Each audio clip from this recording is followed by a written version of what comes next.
All right.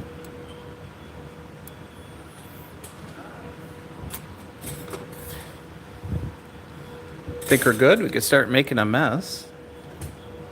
Think we're good? We can start making a mess.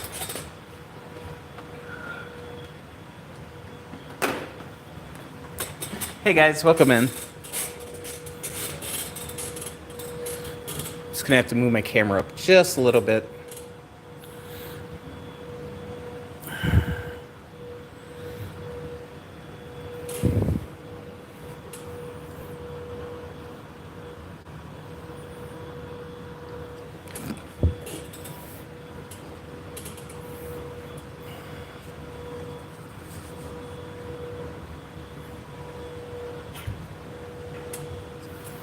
I thought it was all set up. All right.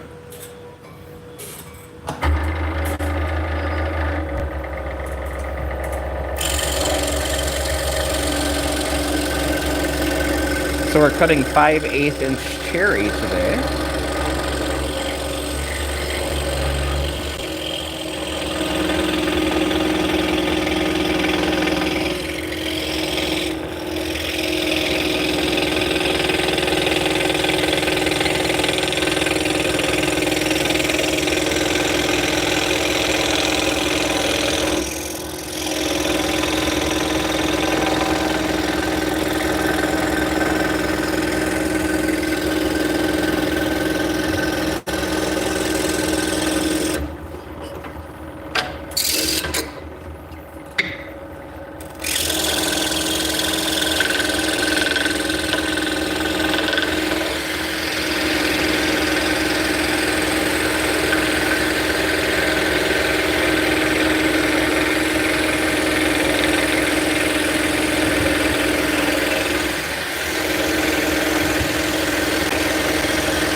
So I'm gonna go grab a bucket for my scrap.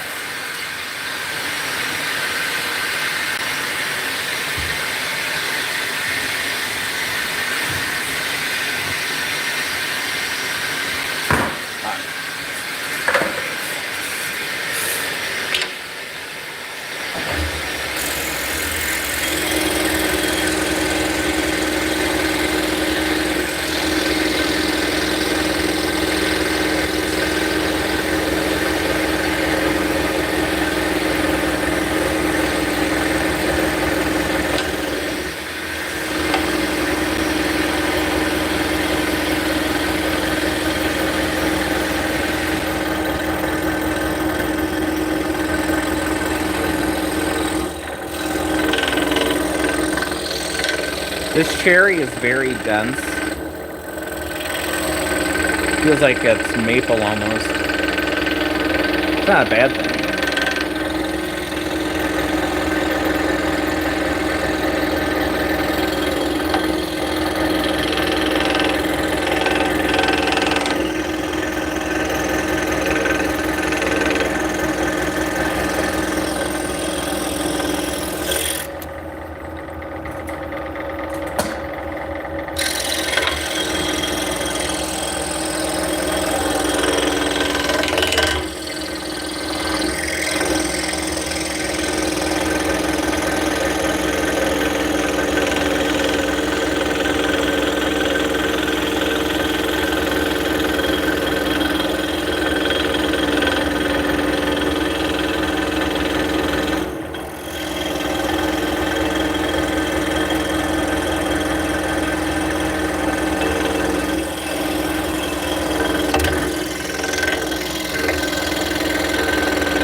We are making Turkish drop spindles that are used to spin yarn.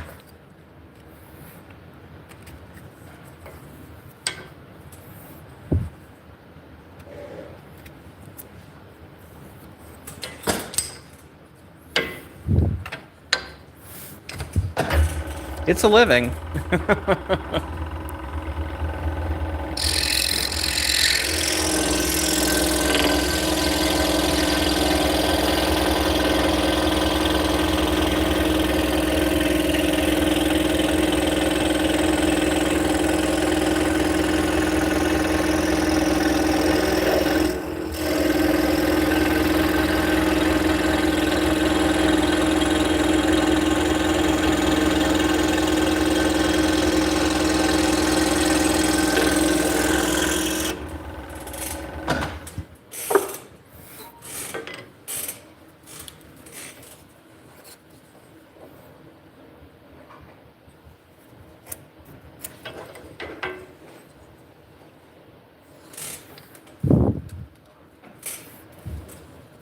It will.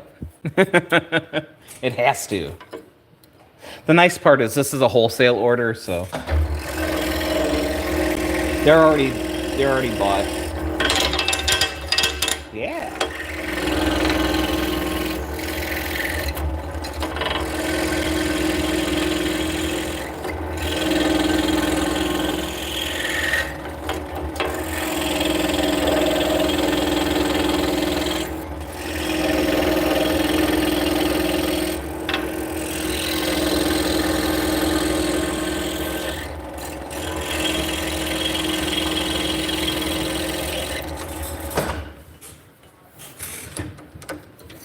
See, slide together. It's a good sign.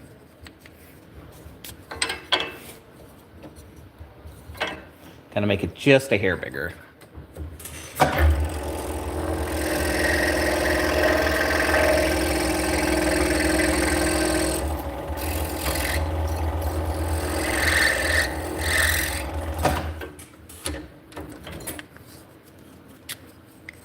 Give me 1 second.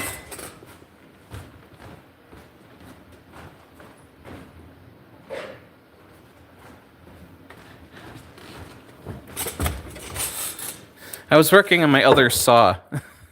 So I'm like everything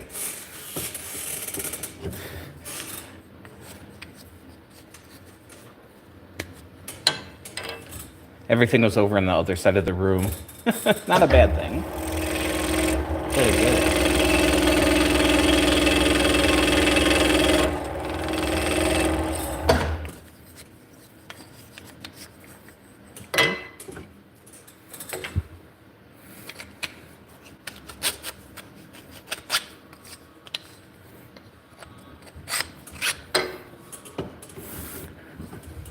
And then we're going to be cutting out the inner parts probably tomorrow.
Unfortunately, I only speak English.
we go.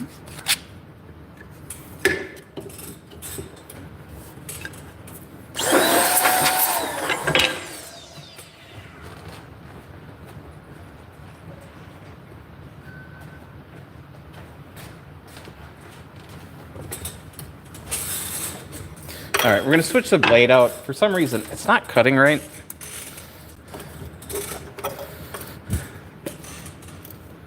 So we'll see if we can get a blade that'll settle down a little bit for us.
I can't hear you.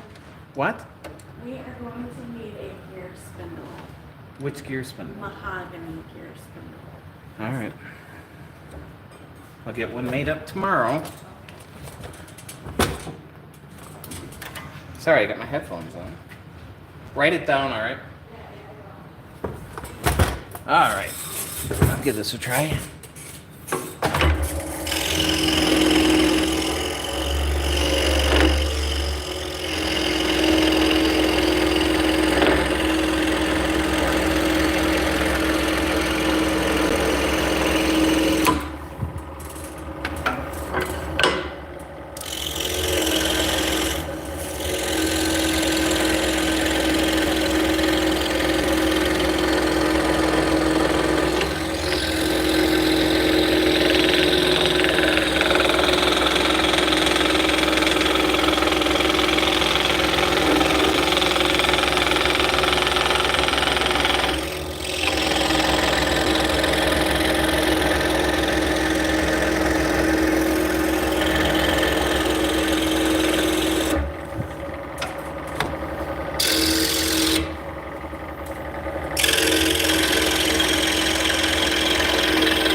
So I'm just checking to make sure that we are cutting square, which we are.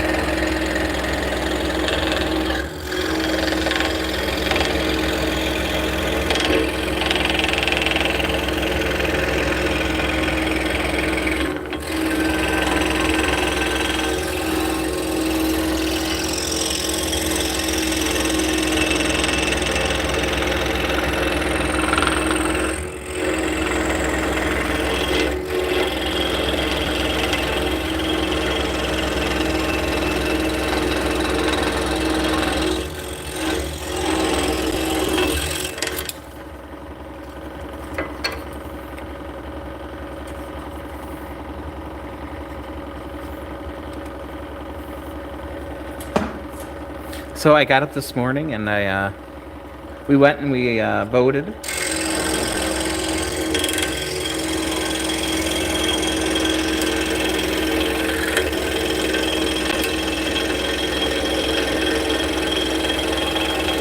I'm in Wisconsin. We have a Supreme Court race.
So we're just verifying that the holes are centered to each other.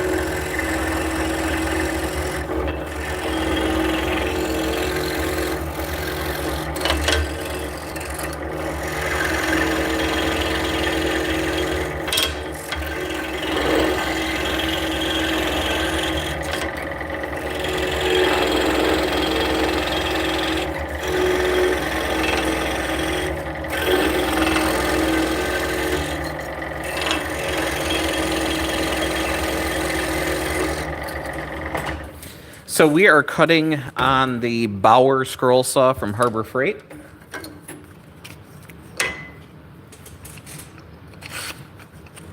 In my opinion, it's one of the best entry-level saws on the market right now.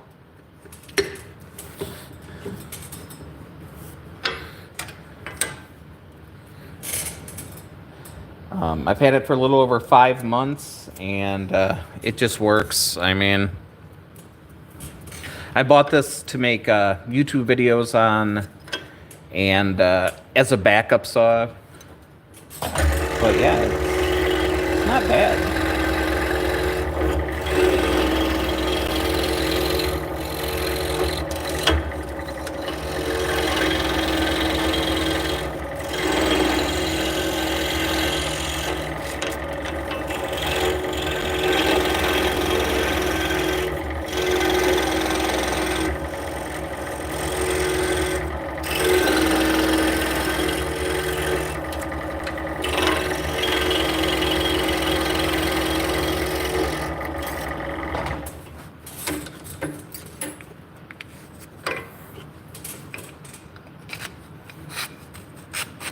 So this saw is coming off the same line as the Buck tool and the Rikon,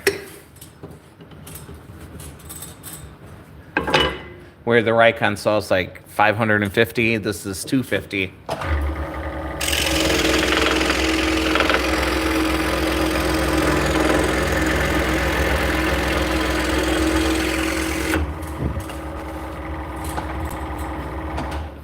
How does it compare to the old Excalibur 2, besides that it doesn't tilt? Right, so I don't have a Excalibur saw to compare it to. I do have the Pegasus, so very, very similar. You know, so it's more like the Pegasus or the newer Seikos, where the bed stays stationary and it tilts.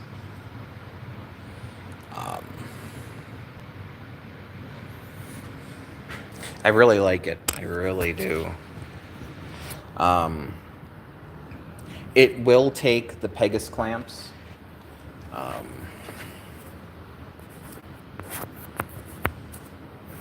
You know, so basically the internals are pretty much the same as, you know, the old Excaliburs or DeWalt's Delta. It's a clone of a clone.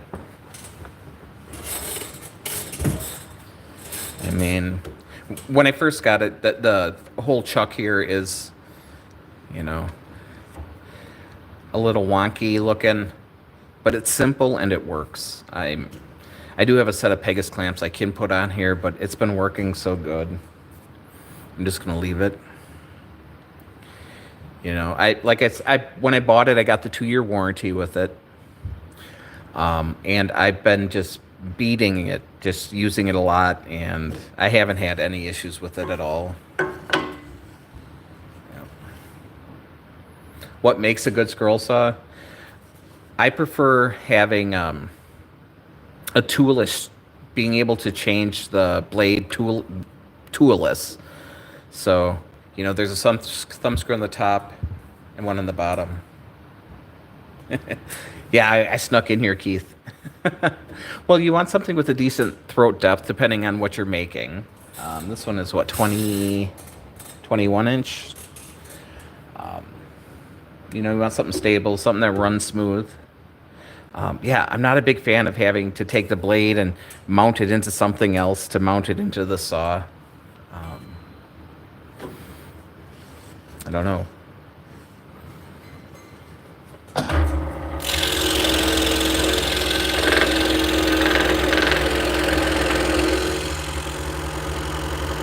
It only performs as well as the operator. That's true.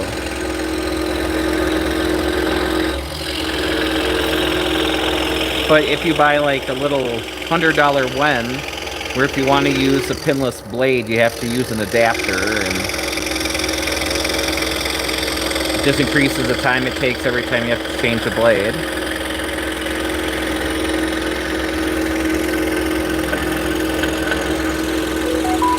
So we're making the Turkish spindles today. We're making the arms for them. This is actually a wholesale order. So I've been working on this week's video. The video is coming out on Saturday. Let me grab it real quick.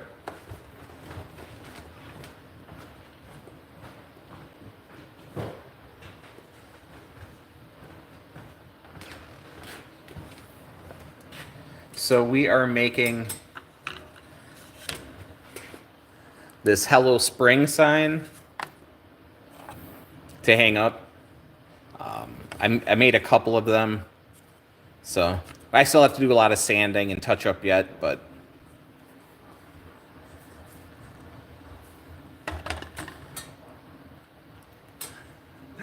so that's the Steve Good pattern.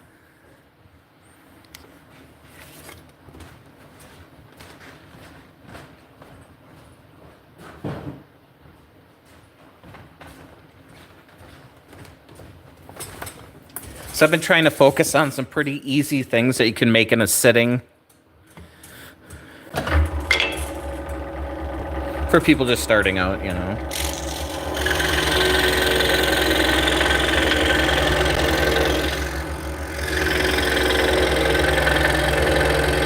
So this is a cherry I picked up yesterday at the mill, and it's very dense, very red.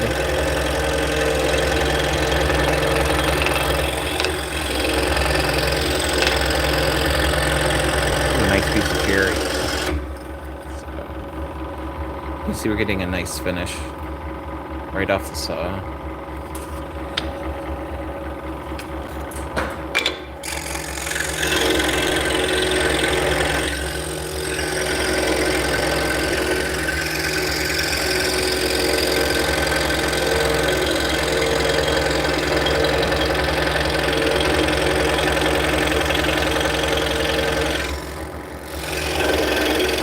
Thanks for all the hearts. I really appreciate it.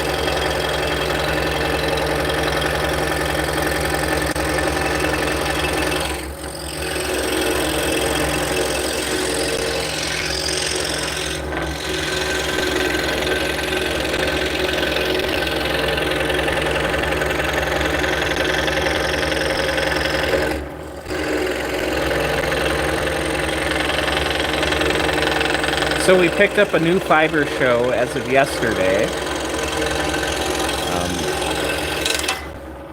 We're going to be at Shepherd's Harvest, which is a fiber show in Minnesota.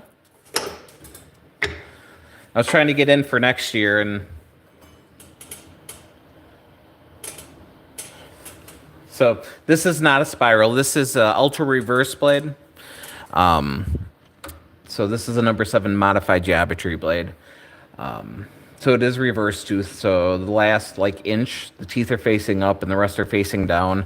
That way when it cuts, it's not going to leave tear out on the bottom. Where a spiral blade will be twisted and then you can cut in any direction. So spiral blades are good if you're working on a large piece that's bigger than your saw, where if you have something huge that's not going to be easy to turn, you can just move it around like this. You know, with having a flat blade, I have to move the piece through the blade.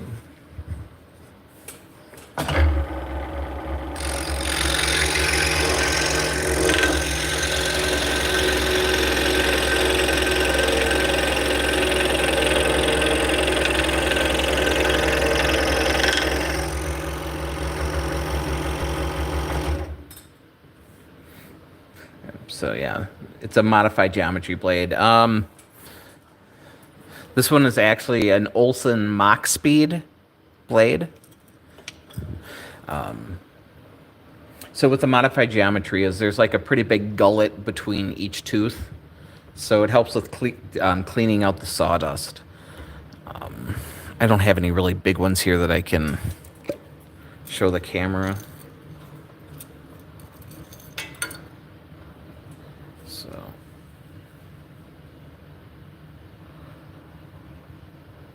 So you can see how there's a huge gap. Yes, modified geometry. So you can see the huge gap between the teeth.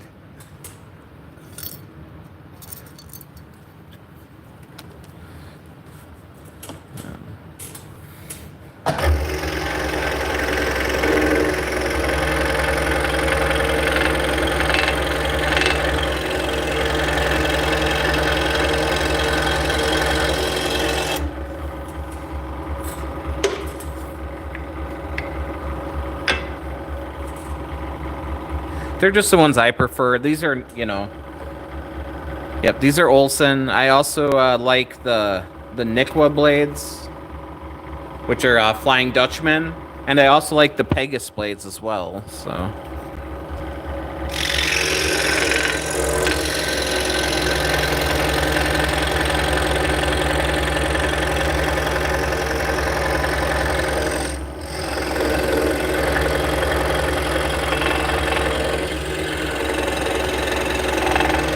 I believe the Olson blades are made in the U.S., the Flying Dutchman or the Nikwa blades are made in Germany, and then the Pegasus are made in Switzerland.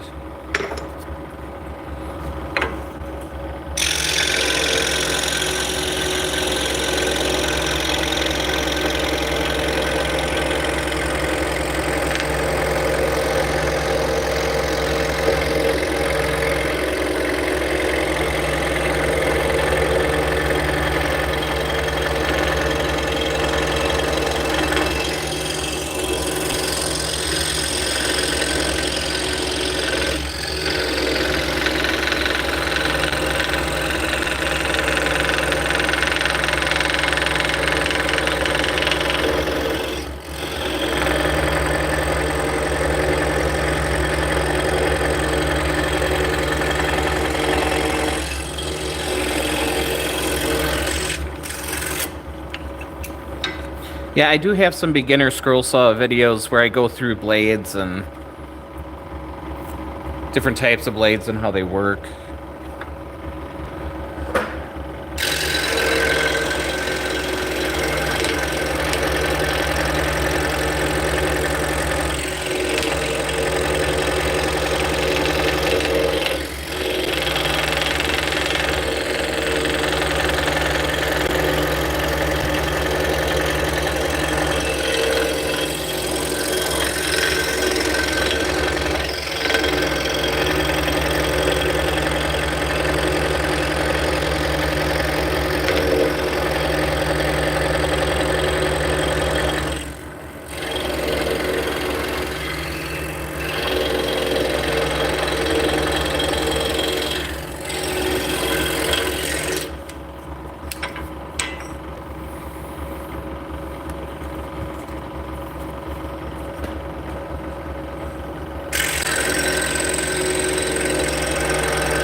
So now we're going to cut out the mortise.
Yeah, so that show in Minnesota is in May.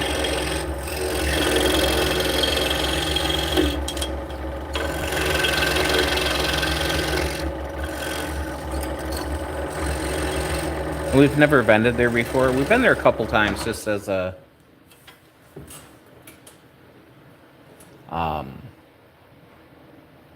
it's a nice little show. We'll see how it works. So these are going to be drop spindles for spinning yarn when they're done.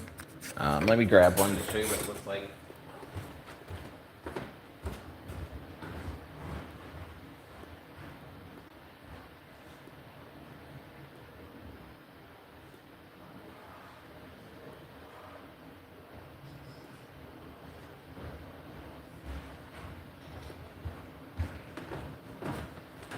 Alright, so here's an example of what one looks like when it's done. So we're working on the arms today. Probably tomorrow I'll be working on the shafts, turning them on the lathe.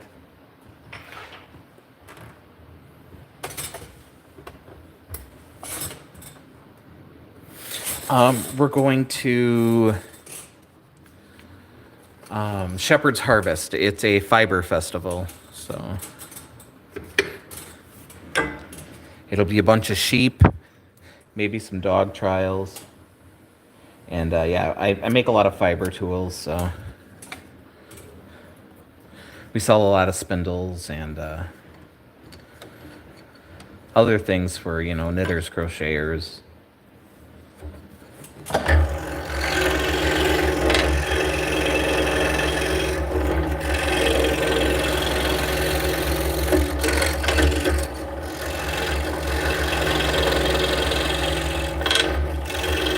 I was trying to apply for next year, and they're like, oh yeah, you can come this year. Oh, great.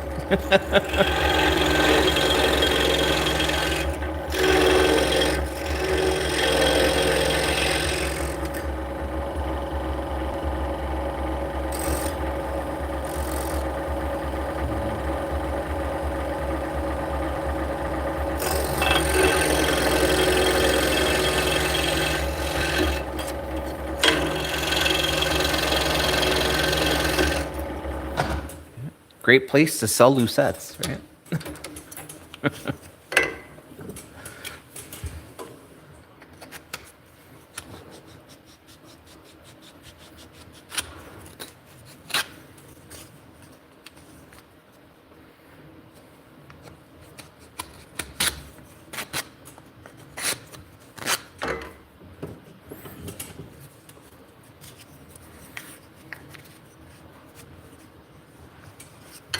You just ran across my videos today. Do you do turning videos as well? Yeah, probably tomorrow I'll be on the lathe making shafts.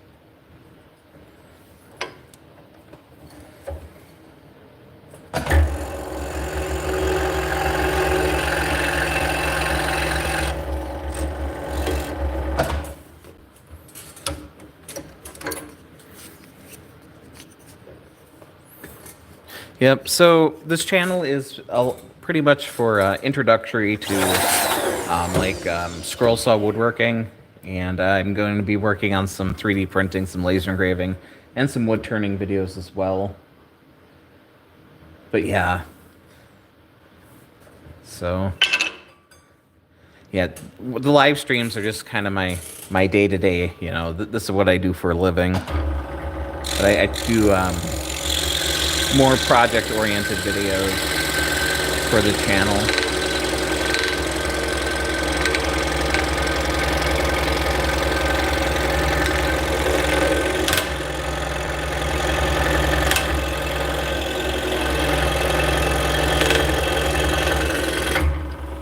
Yeah, typically when I'm on the lathe, there's a lot more people viewing.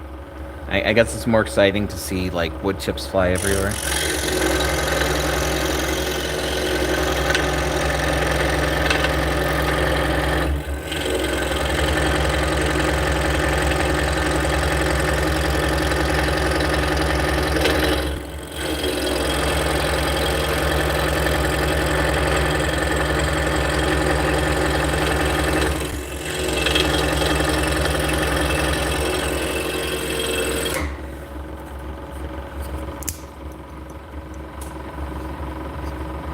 Yes, this is what I do for a living. Are you the sister maid that makes lucettes and supported spindles?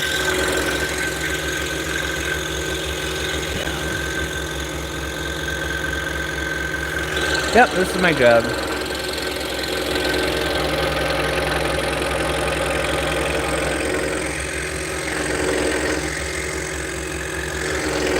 Yeah, there's not a whole lot of people making videos about scroll sawing.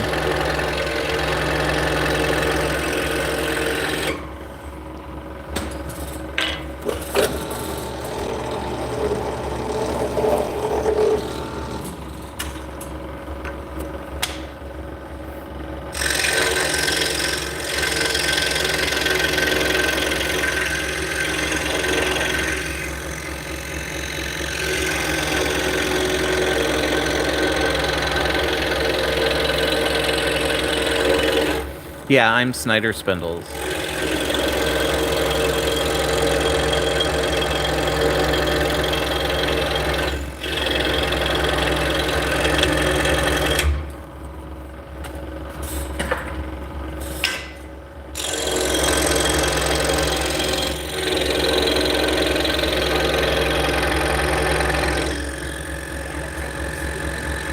Huh? Not to the cappuccino, no.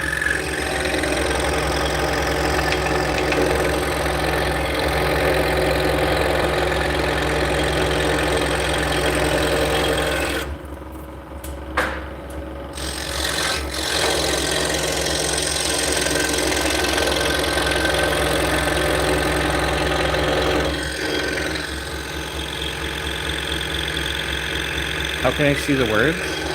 I have a monitor.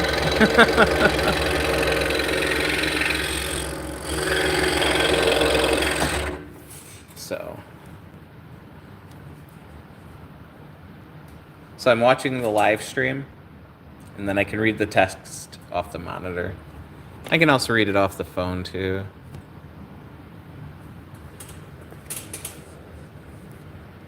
Yeah, that's me.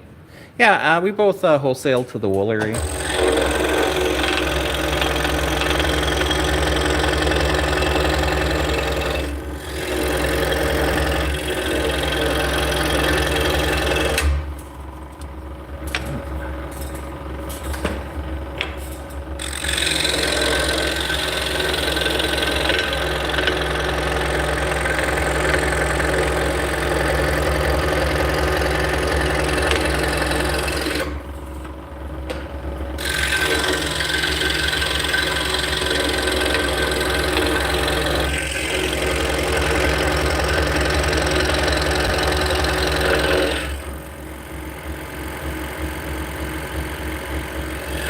Yeah. Well, I was working out of a 10 by 10 bedroom and a 12 by 12 little outdoor like garden shed for years and years and years. So about 5 months ago, 6 months ago, we moved into this space. So.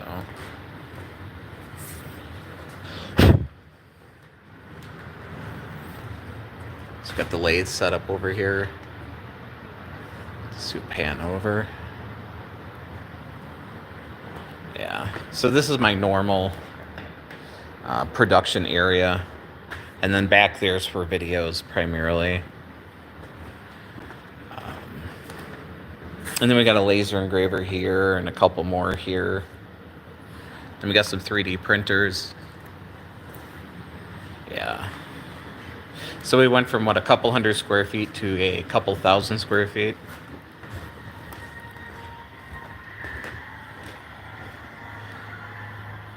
So yeah, we're kind of between shows now. Otherwise, this would be set up for more retail.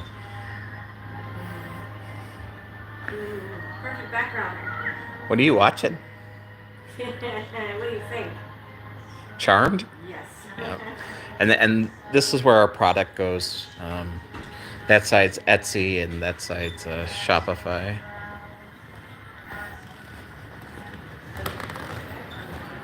Right. And then we got a couple rooms past there, and we got a basement as well.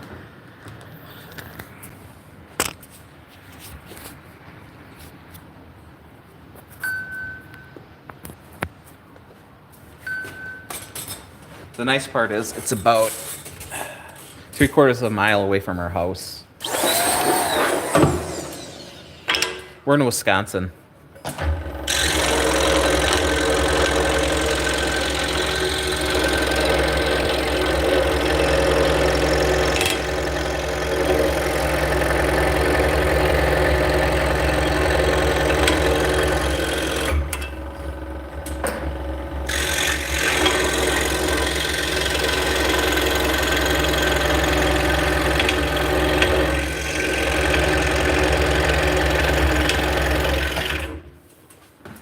Are you delivering cappuccino? Very hot, so I would let it sit for like 10 minutes. All right, thank you. And it's very full.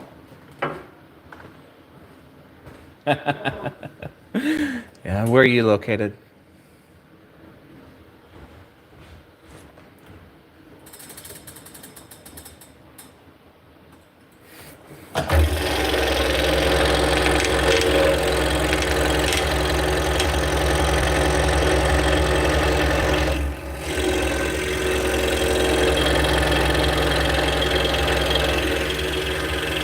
Oh.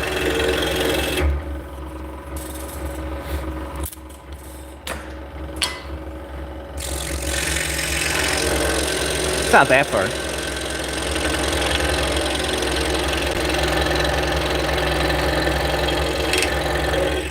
Do you know Chuck the Giant?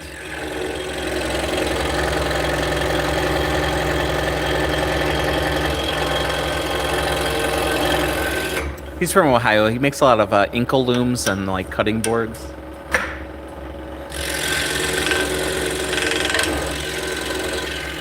You don't think so? Yeah, he's in Ohio.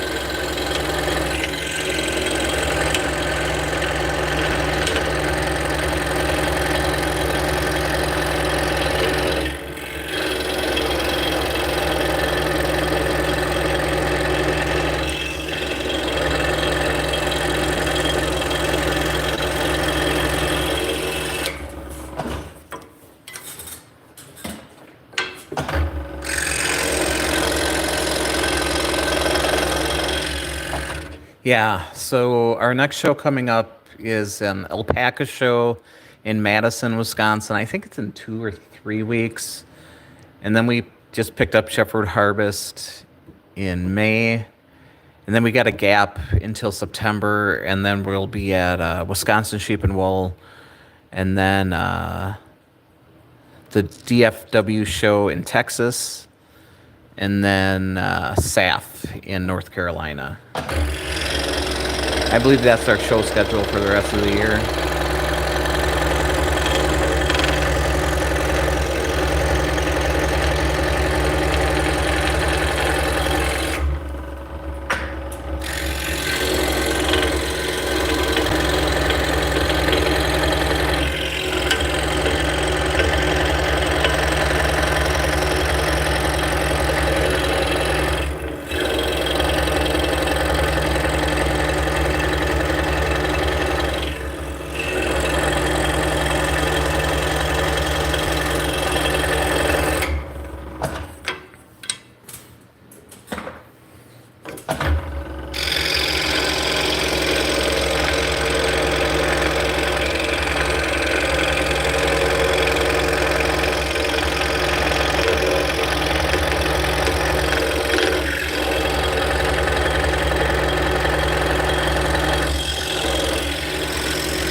Do I rearrange the machines for assorted projects?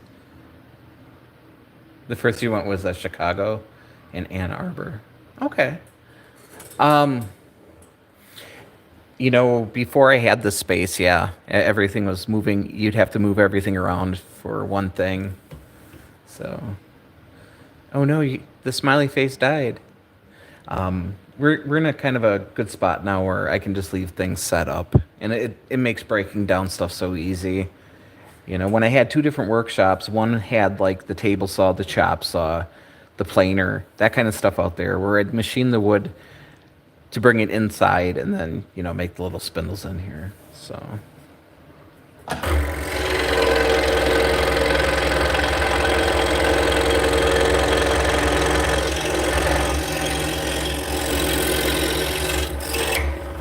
Yeah, I think Texas is our furthest show now.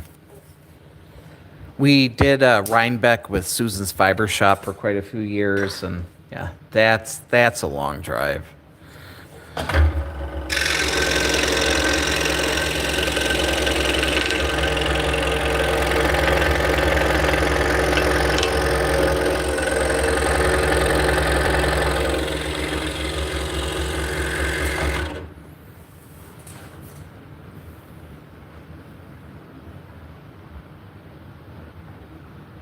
Right? So, yeah. I live in the city and I wish I had a house that I could be as loud as I need to create. In the backyard would be nice, yeah. Yeah.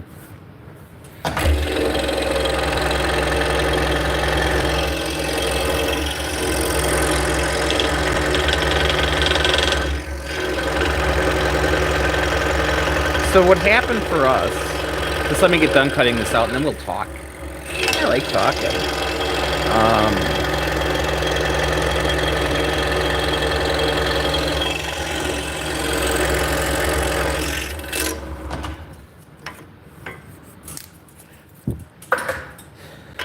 Yeah, so this place, it used to be a grocery store. It was built in 1900.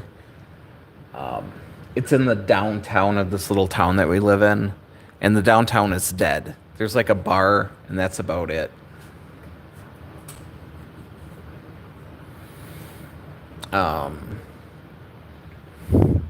So yeah, it came up on the market, and some people were interested, and that fell through. And for me, it's just a great location. It's not great for retail. There's no foot traffic or anything, and it's not like by the highway or anything.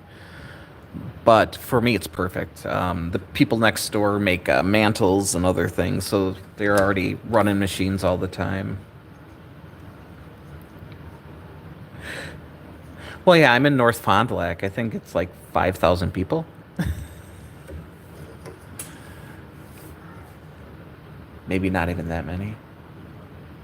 So you met up with Susan at several of the shows. Doubt I'll get to go to any again, but that's okay.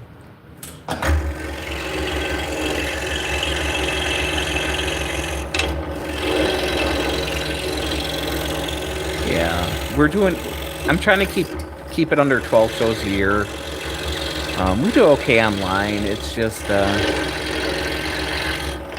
it's nice to be able to, meet people, hang out with them. I do a lot of demonstrating.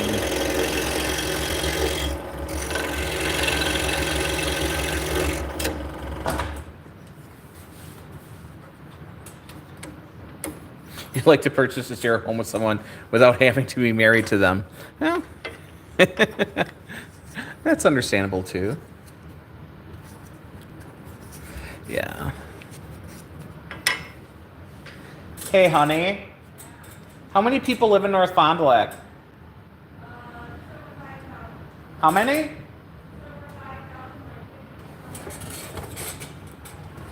I hear 1,000 and 100, but I didn't hear the number.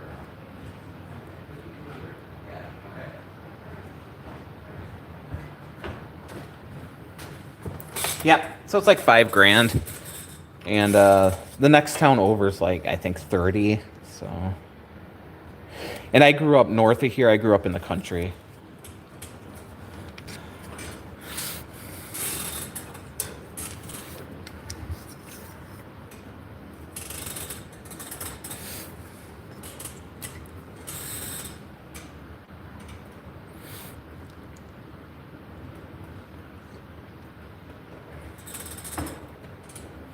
Yeah, so I grew up on a little hobby farm. I'm the only one that kind of stuck around here. Everybody else is like dispersed around the state.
I was always jealous of the kids that lived in town that they didn't have any chores.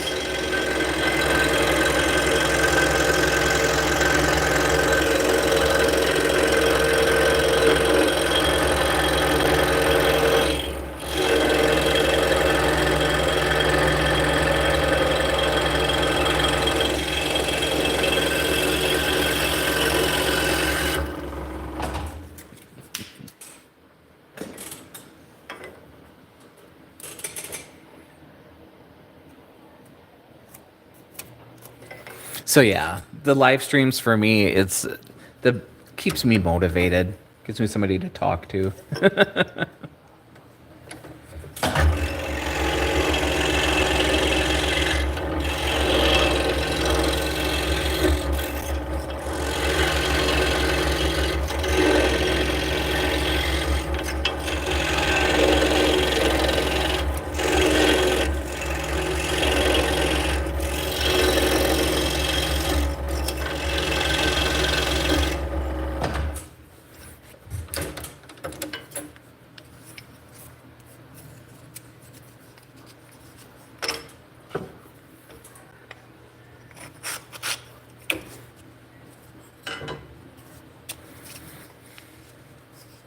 Yeah, I think tomorrow's going to be more of a lathe day. I do have to make some top whirls and some Russians, but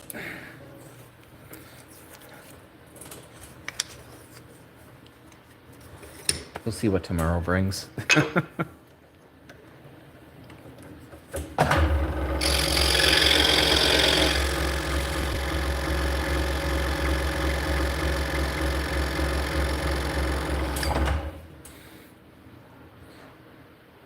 Your friends in town were boring. They wanted to play ball all the time and pinch their noses at cows and chickens. Well, apparently they've never smelled a pig before. That's when you gotta start pinching your nose. Yep.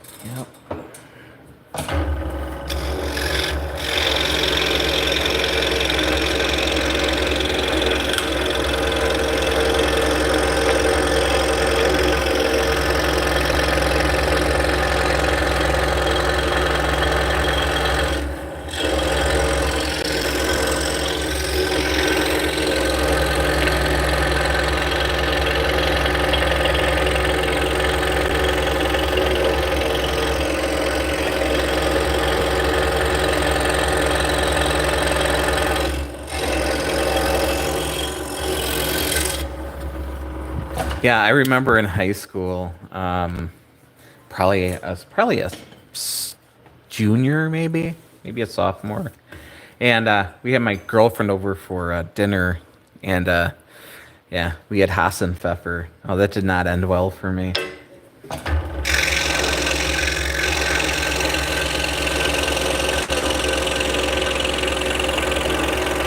She was not happy, and I'm like, what? It's called food. You put it in your mouth.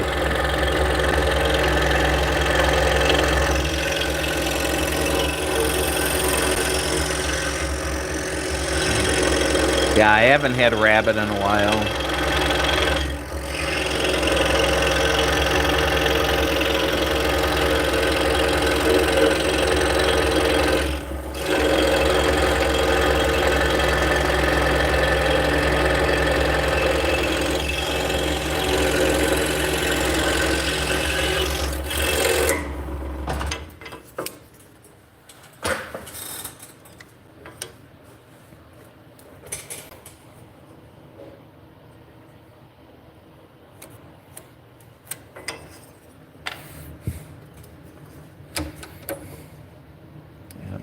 Yeah, we grew up with milk goats. That was one of the few animals we did not eat.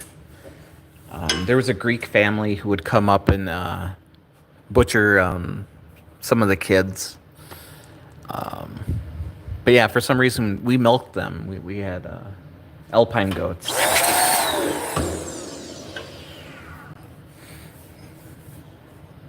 Which is odd for me. Everything else ended up on the plate. And goat is really good. So I don't know.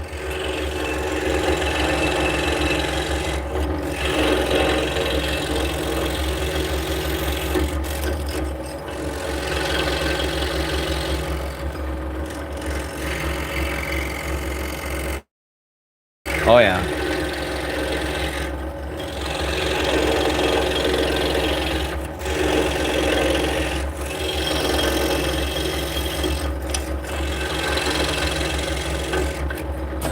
Yeah, we had two garages that were pretty close together, and then we had a rope on either side for dressing rabbits. Yeah, just so quick, even compared to a chicken.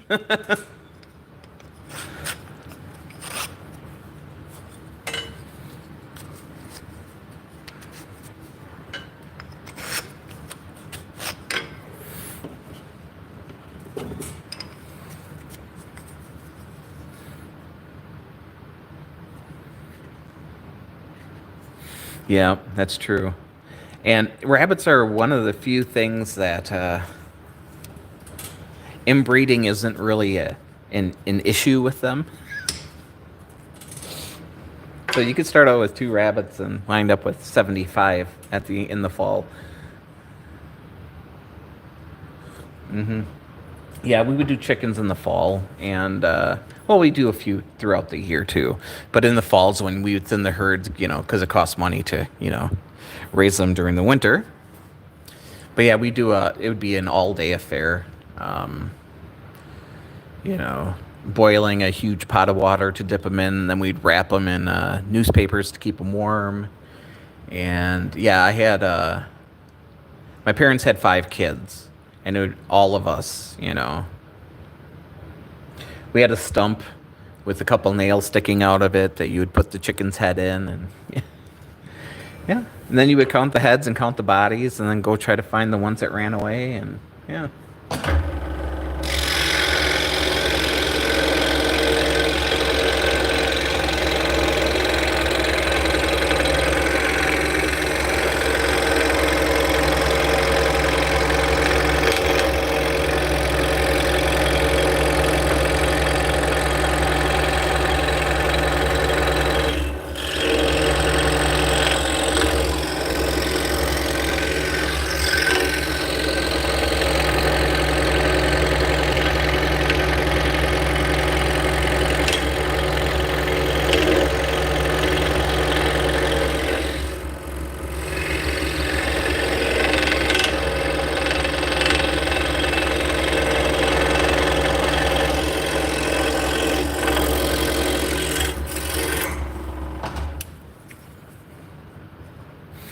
Yeah, yeah, and the nice part is for rabbits you could just set up a 5-gallon bucket underneath, and the majority of the stuff will fall in the bucket. So.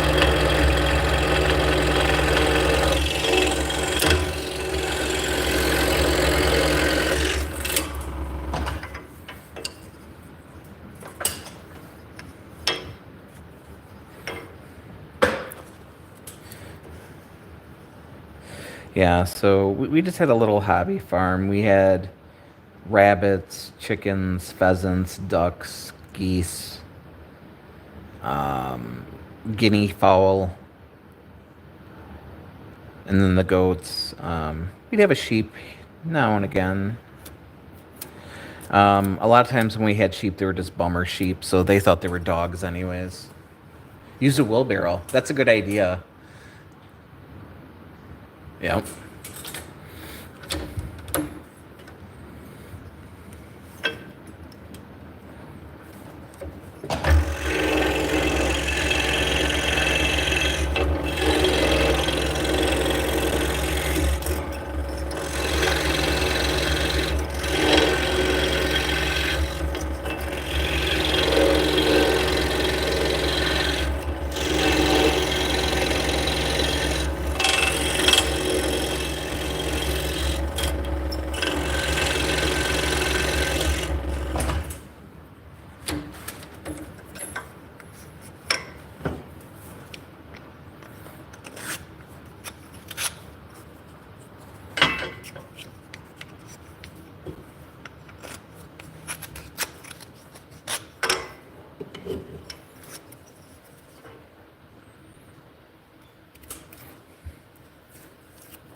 Yeah, so this batch that I'm making now is going to be for Milky's Fiber Arts.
Yeah, it's kind of nice. So I've been doing this full time for like the last 11 years.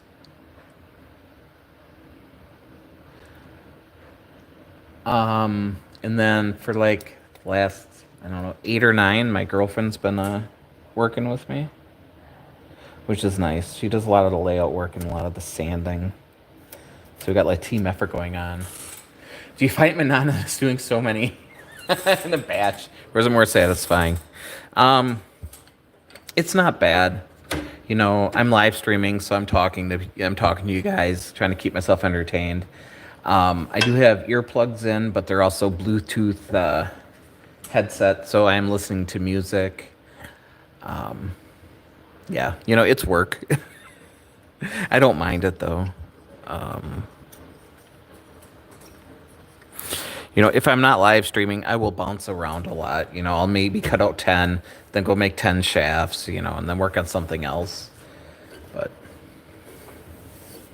yeah, I'm definitely neurodivergent where, you know, I can sit here for hours on end and it doesn't really bother me. You know,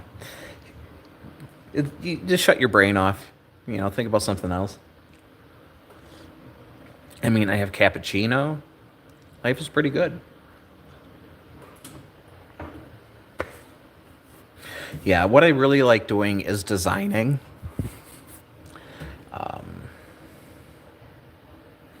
You know, I like the refining. You know, you make something and then you change it a little bit, you know, and you go through iterations after iterations until you find something you like.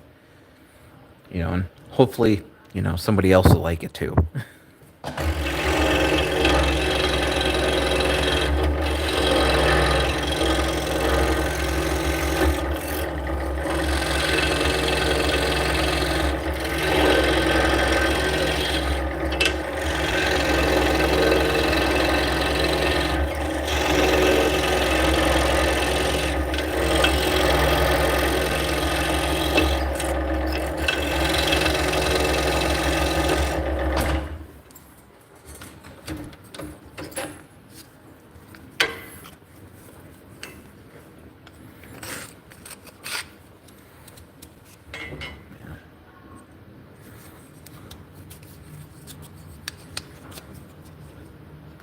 You know, I worked in factories for almost 20 years. I spent 13 years working in a bindery. I worked in the finishing department. I put magazines together. Anything from, you know, Sports Illustrated to National Geographic to Newsweek to Playboy to, you know, whatever. I did that for a long time. Then I went to Oshkosh Truck, where I made a lot of military vehicles and cement trucks, that kind of thing, snowplows. And then after about 6 years, I got laid off from them. Oh yeah, yeah. Repeat customers rock. And then they finished a contract, and I got laid off and decided to do this. Tried doing this for full time, and it's been 11 years. So. Well, it's been over 10.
Yeah, keep slipping into the future.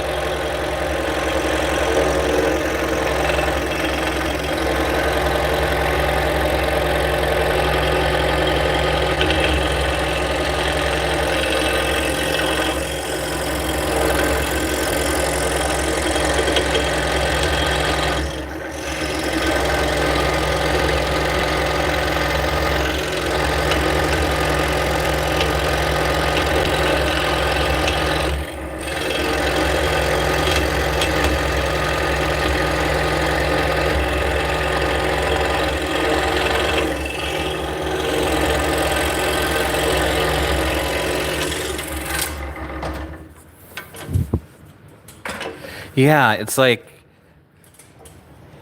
the nice thing about the workshop was we got it like right before my child support ended. And I remember, you know, thinking, "Oh God, I'm going to be 50 before my child support ends. I'm going to be so old." Now I'm 50, and it doesn't really feel that old.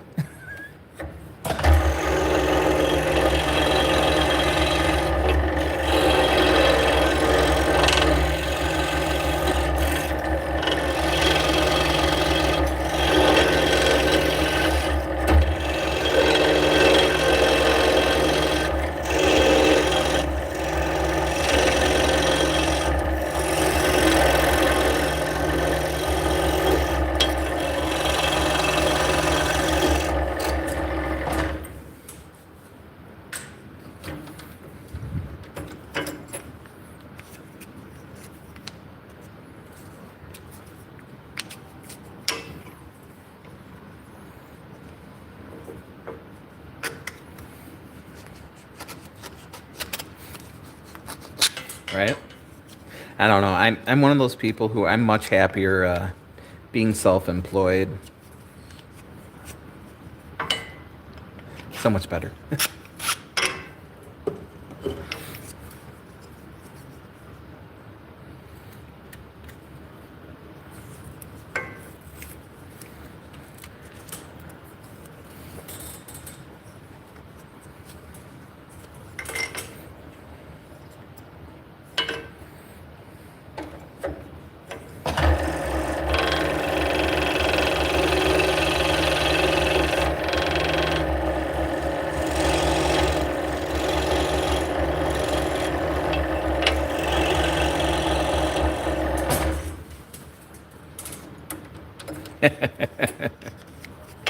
Yeah, clean living and dirty thinking. I think that's what.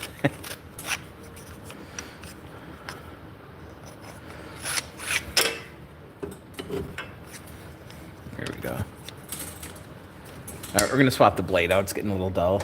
I'm using a number 7. So these are Olson Mach Speed blades. I like Olson, just the Mach Speed. A lot of their other blades just don't cut very well for me. And then I do have the Nikwa blades, the Flying Dutchman, and then I do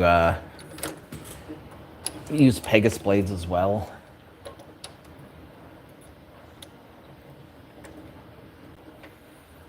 They all cut just a little different.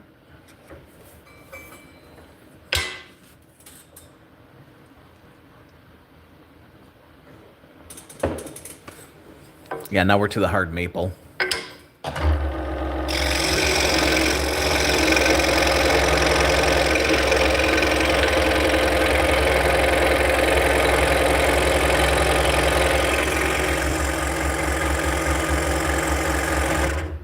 Oh, I know. Everybody's my boss now.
Yeah, so this scroll saw here,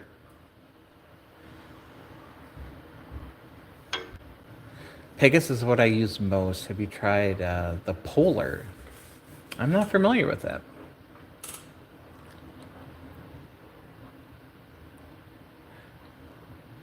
They're Polar blades.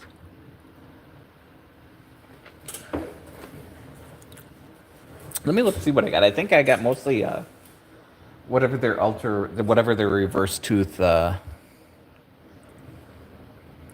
modified geometry blades are.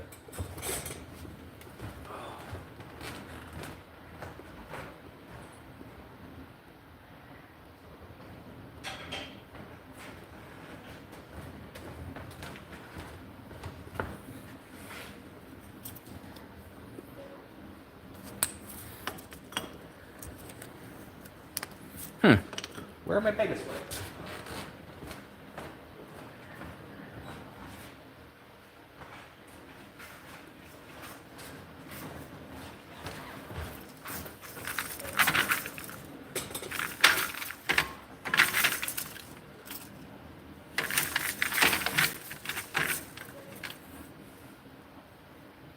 I don't have what they are. I just have.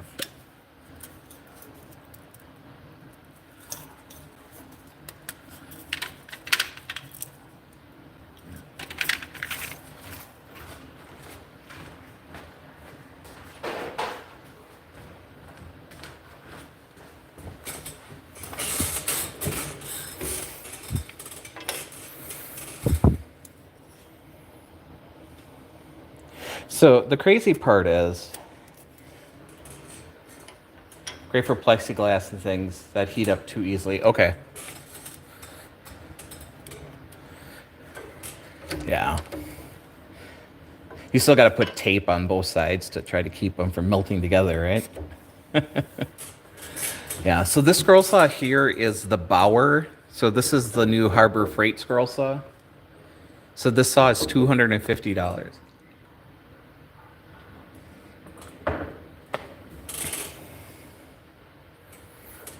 They have white set teeth. Okay, kind of like PS Woods make blades that they have the.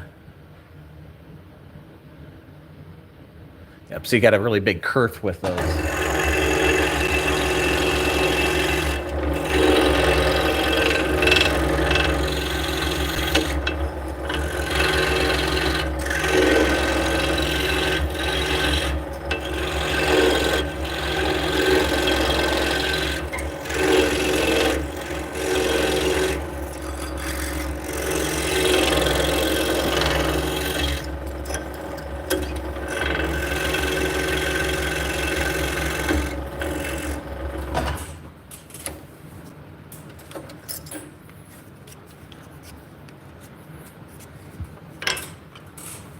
You know, I'm not getting rid of my Pegas anytime soon. But for an entry-level saw, I mean...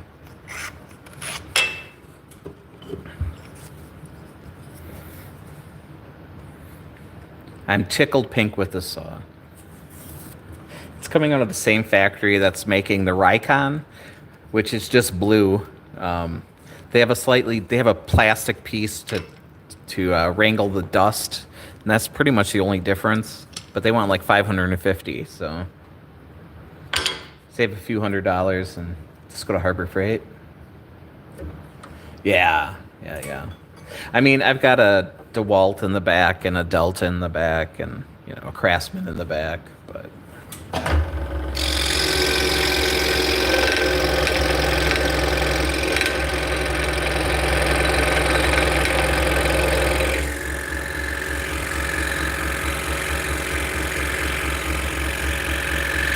Oh, you got a Bauer lathe? Nice. How's that working out?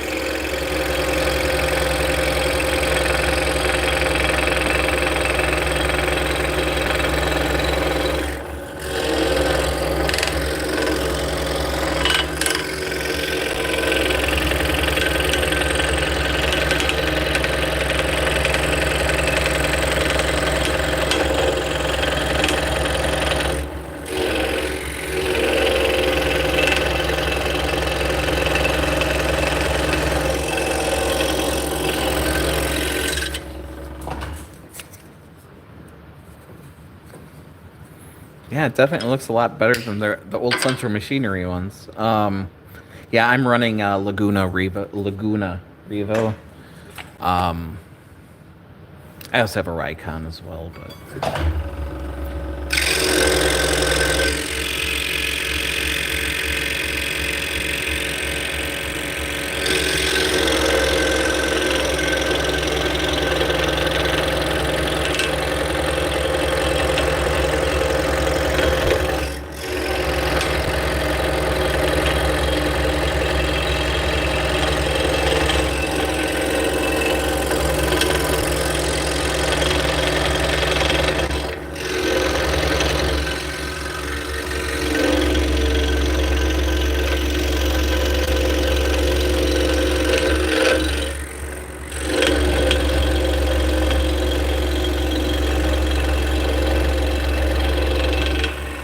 I've got 2 more standards to cut, and I think we'll run over to the lathe. I've got a bunch of smaller ones to cut out, but I really don't want to. Better than the Rockler that you got 2 weeks earlier. Yeah, I think the Rockler is at the Excalibur or whatever. They were just clones of an old jet saw. Very similar to the Central Machinery. Grizzly had it. There's a bunch of different companies that all, you know, they're coming out of the same factory. They're just painting in different colors.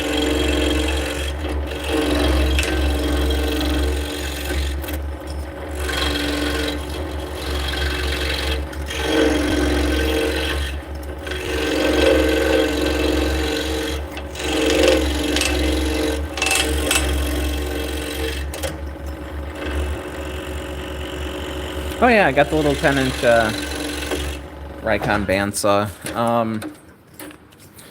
Yeah, that thing took a long time to get it coplanar.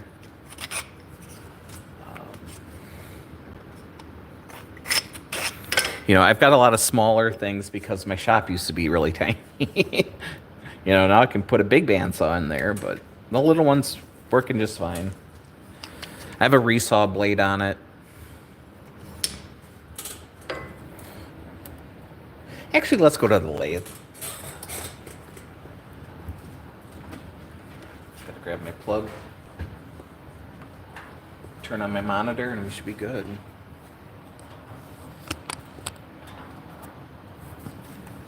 Most importantly, grab the coffee.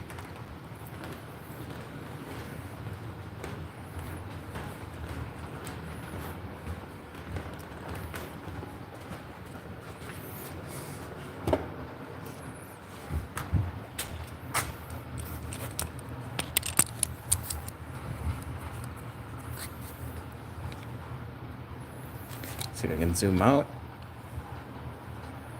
That'll work.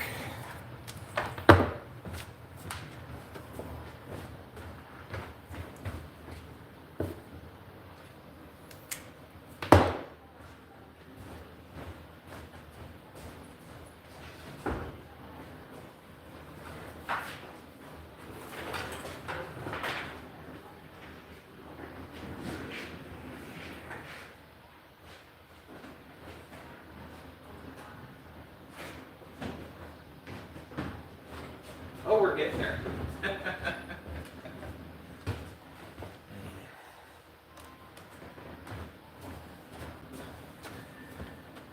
Get some lights going.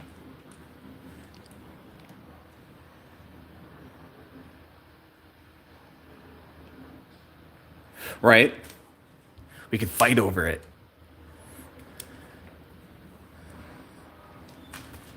All right, gonna spark up my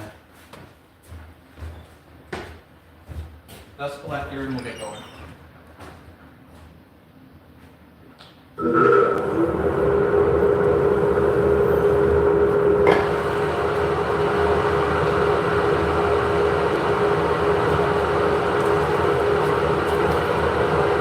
Right? So much floor space.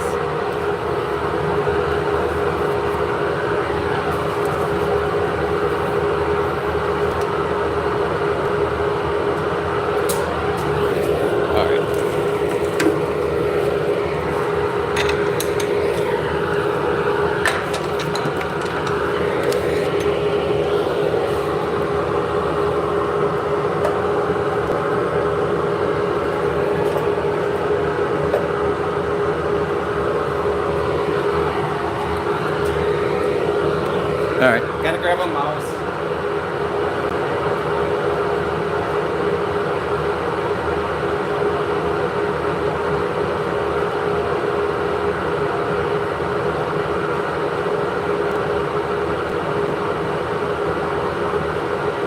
I never said it was gonna be fast. All right.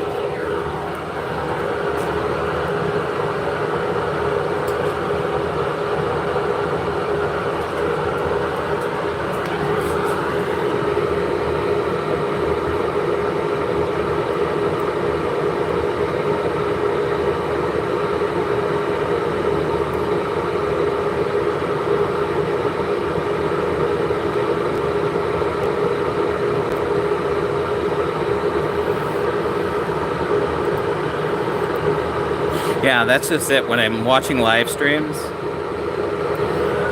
I always feel guilty that I'm not working. All right.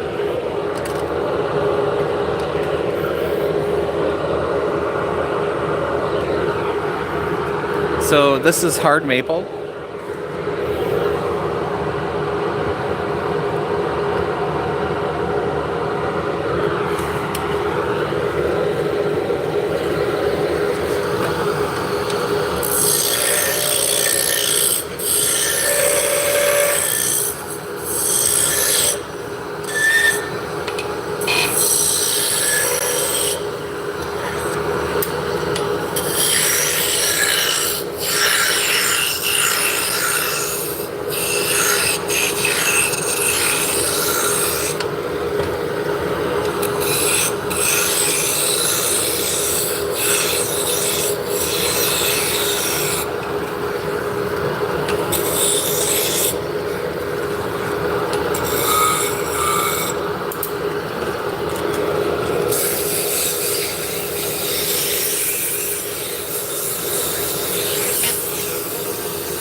Yeah, I know a lot of your shafts are much bigger on the bottom.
There's an 8-inch.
So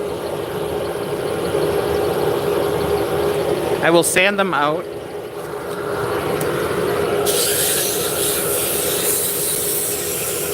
So I do a medium grit, then I do a fine grit.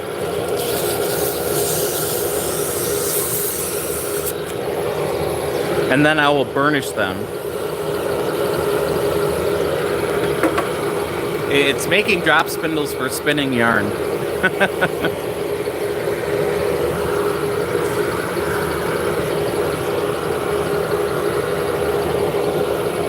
And then some wax.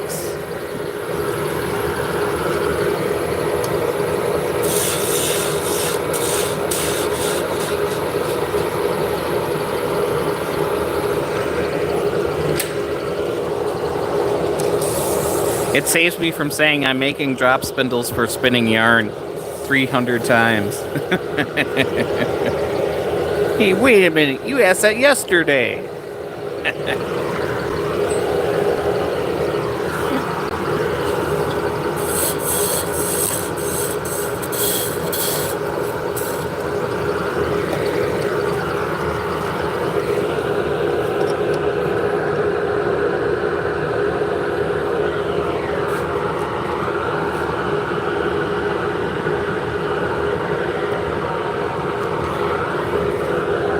So this is the smallest one I make. This is a mini.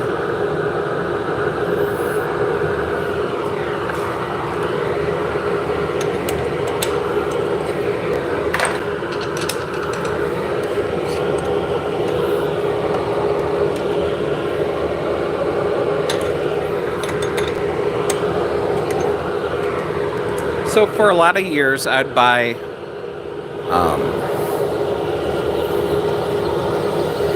6/4 inch thick maple, and I would cut down square stock and then turn the square stock.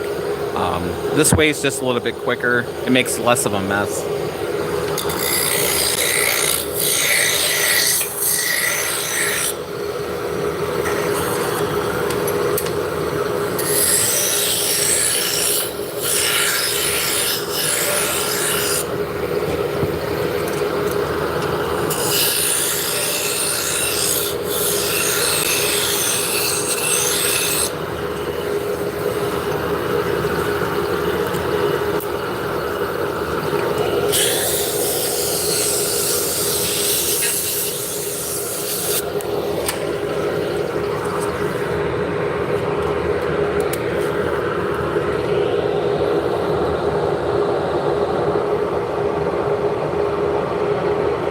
Yeah, you know, it seems like 2008 was like a DIY renaissance.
Right?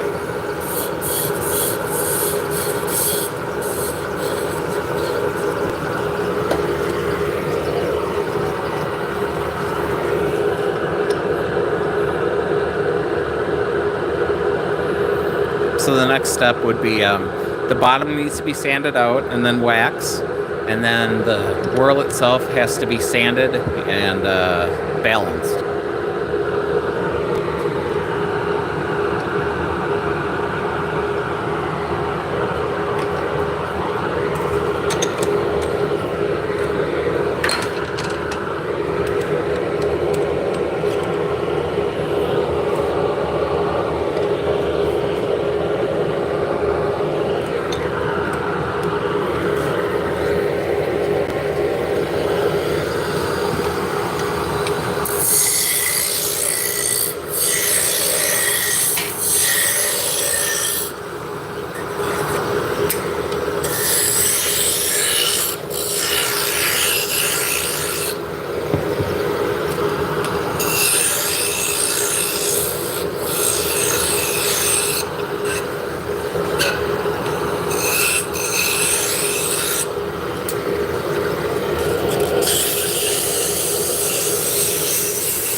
Right?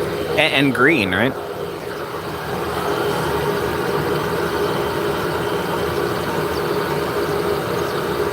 Green and yellow.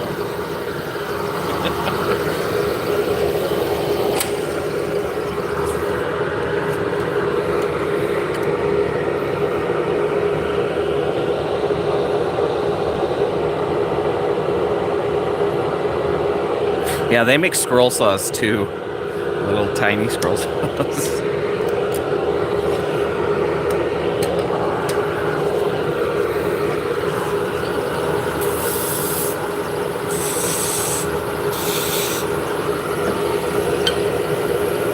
You have one hate it.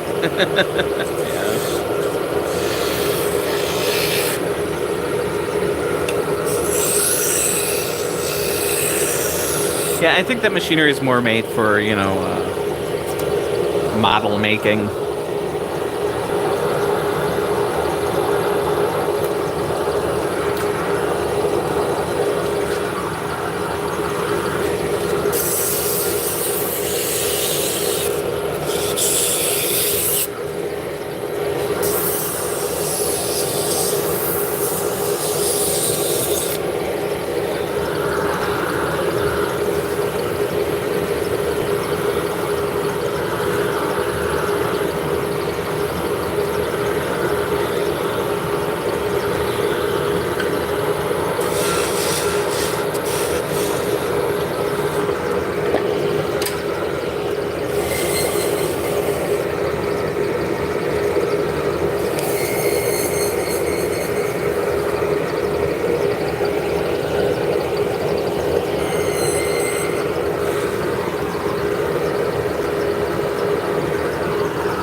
with just a random hose running into the other room.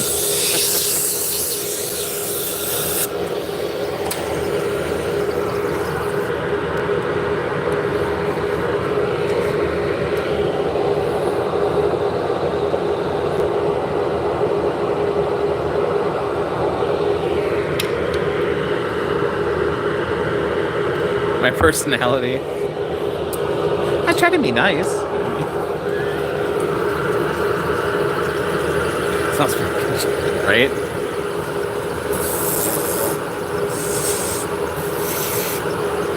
You know, it's good for the fine sawdust when I'm sanding. Does a good job with that.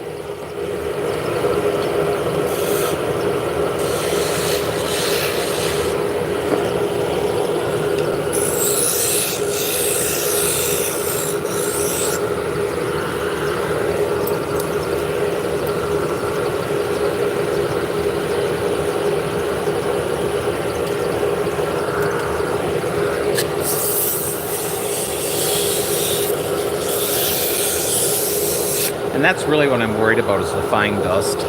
You know, it's great that it catches some. Yeah, lungs are important. Oh no! What are we ever gonna do now? My 2x4 fell over. This was not a well-designed holder. We'll put it that way. It was a test to see if it would work.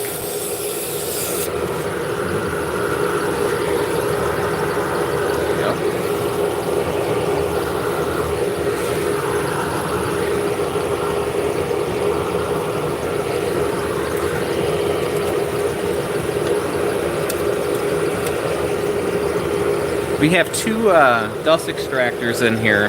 We got this one that goes from machine to machine. And then the sanding station has a permanently mounted one as well. And then for like the bandsaw on the table saw, I've got a vacuum for that one. And then I also have a 2-stage dust collector over here as well. So I try.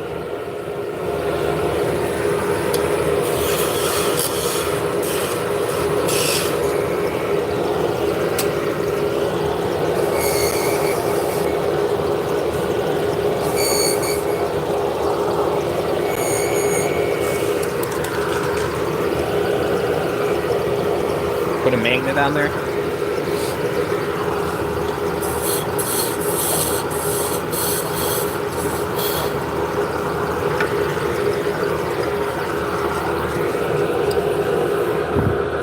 You know, it's not bad sitting on this table. If I would just put a screw in it to keep it from falling over, it'd be fine. Oh, I do love my magnets. I mean, I glue magnets to everything. So my pencil lives on the tailstock.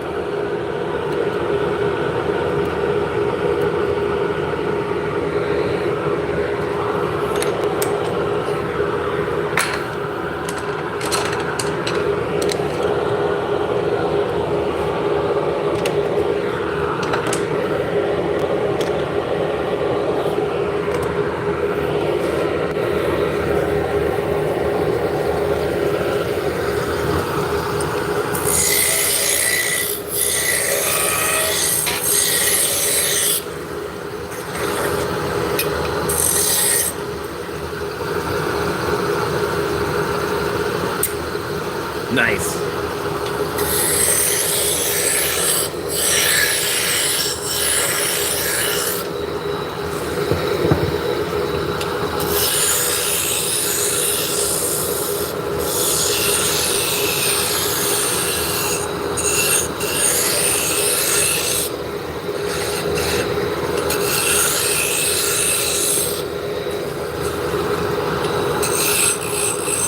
I know Rockler has one that clamps onto the banjo, and then it's like a half circle, except for I work past where it will be.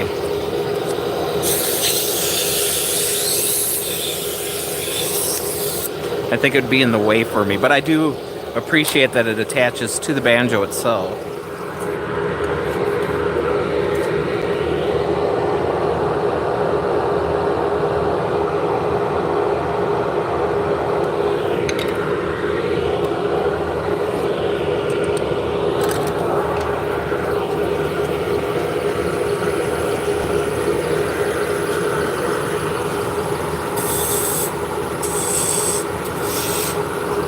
Yeah, so this is just about the fine dust.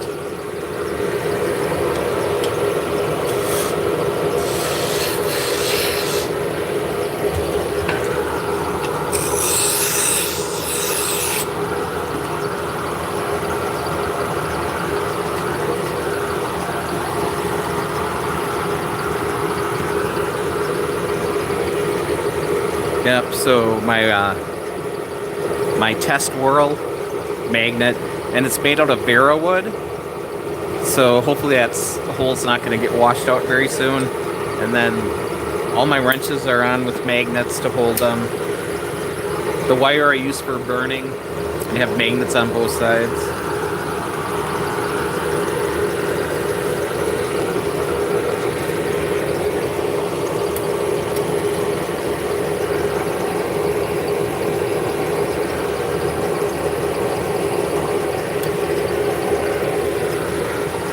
Yeah, you're just hearing the air come from right here.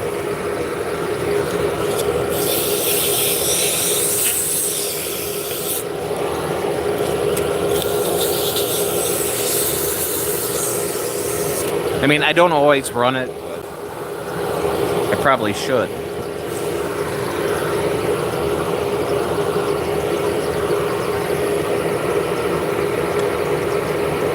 You have a lot of shattered neodymium, yeah.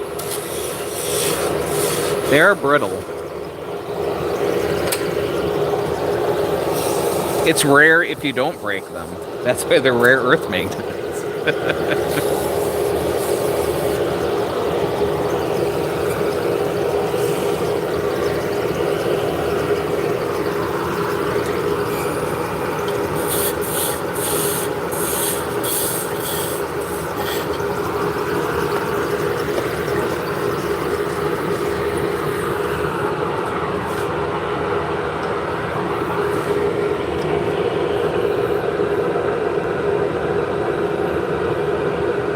That's true. That would work.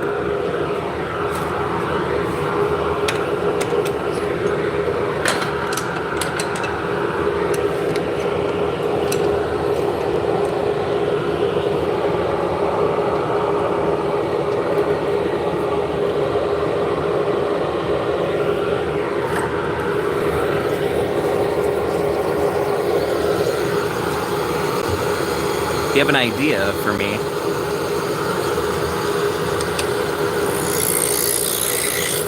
I like ideas.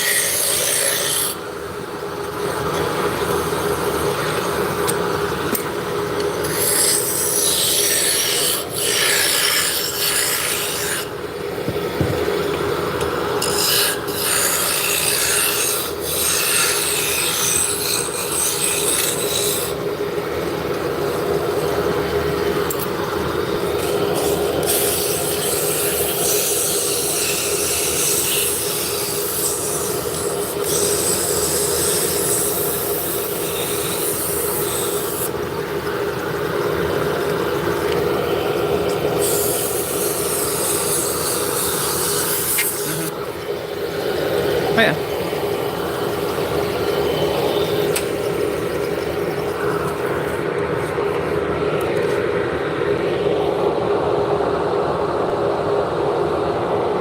That does work.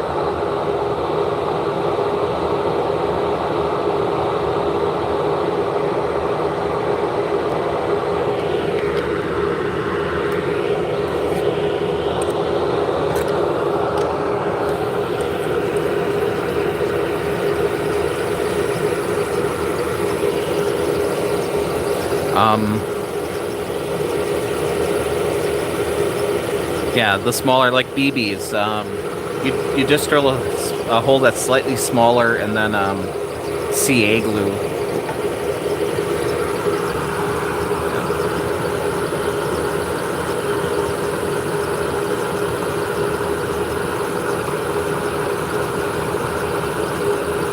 Okay.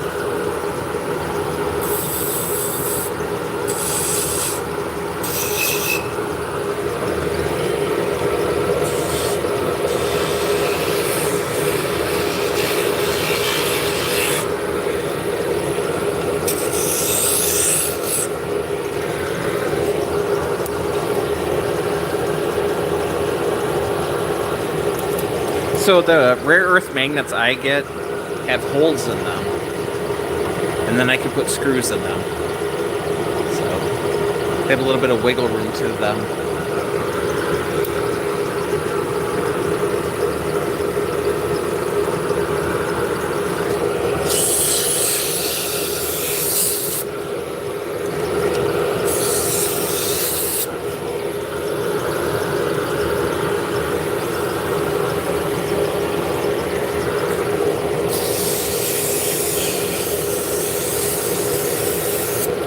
Somebody makes a brass kind of supported spindle where it's got a brass base, and then you put a couple drops of oil on the inside, and then it has a shaft that goes into the oil.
I make a lot of refrigerator magnets as well, where I laser engrave them. So, yeah, the screws make a lot of sense, because eventually the CA glue tends to fail on those.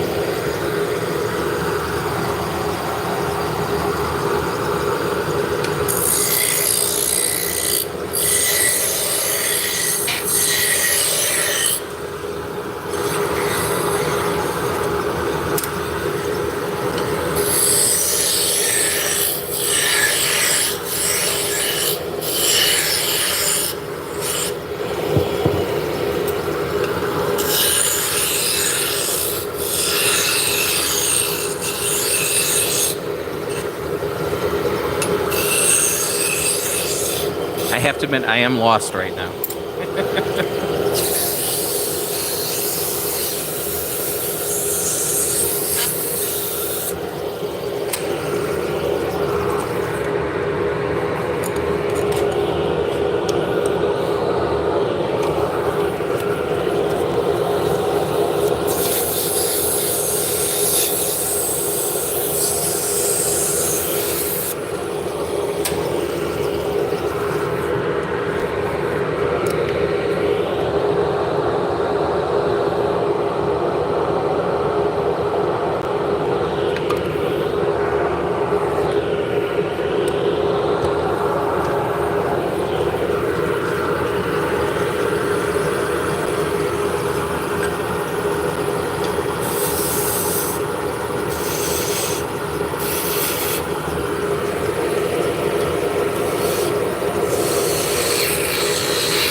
You know, I started selling spindles to support my fiber habit.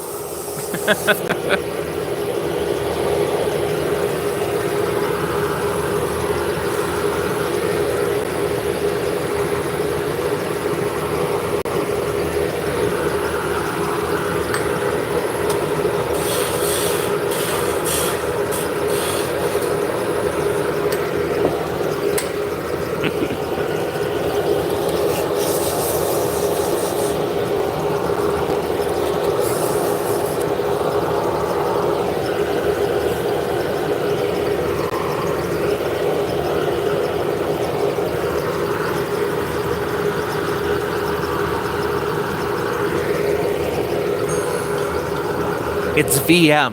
VM, vegetable material. Yeah. Skirting is not fun.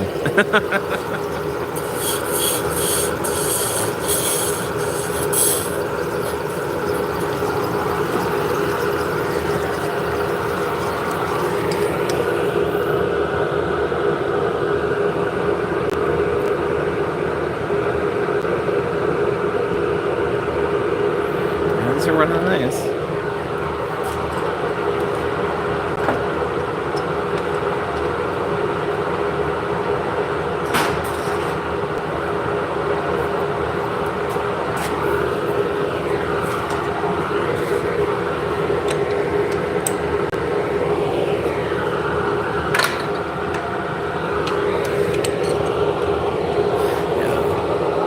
So I worked on a fleece that had a crayon all over it.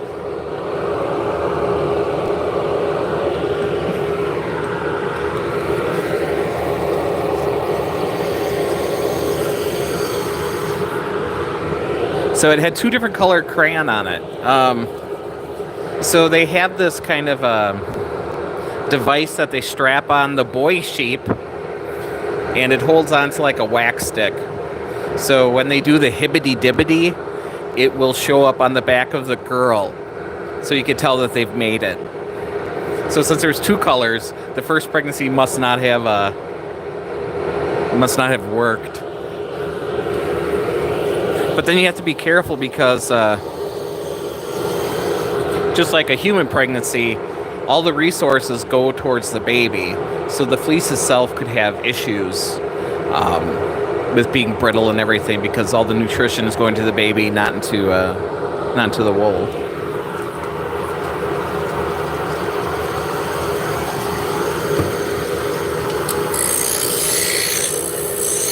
It's like a crayon, yeah.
Yeah, and once they're done, you could separate them so the ram, can choose another girl.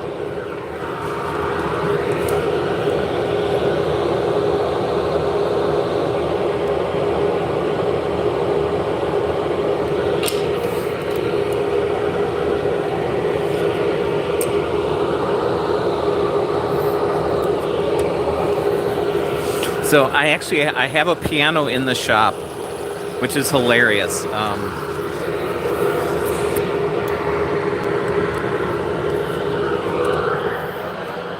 So a couple blocks from here, somebody was throwing away a piano. It's covered in stuff right now, but free piano. It's all about the free piano.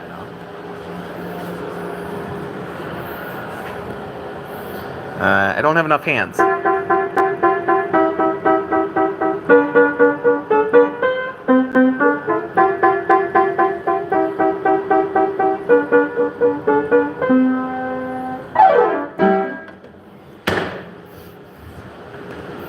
So it took a while.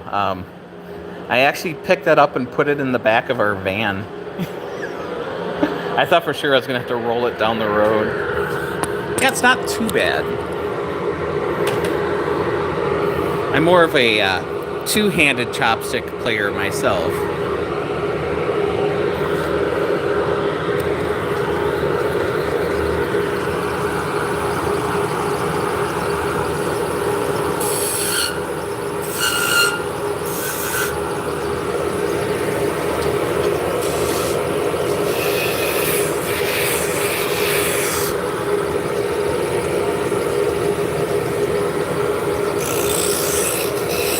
Yeah, I opened it up and all the decals and everything. It was made in 1968. I've got all the paperwork for it.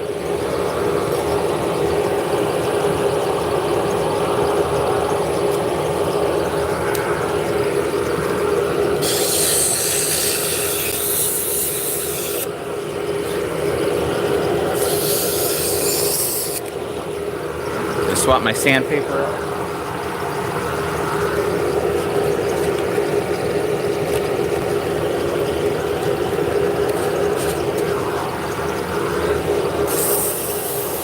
Never took one lesson. That's not true. I took piano in college.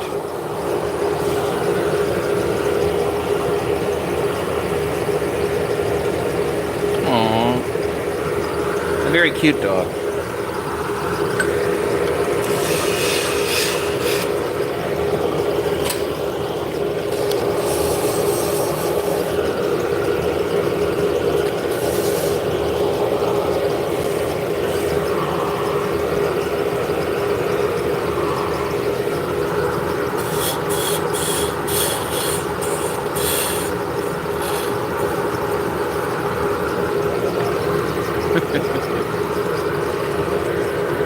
You ran away from music school when you were 7 and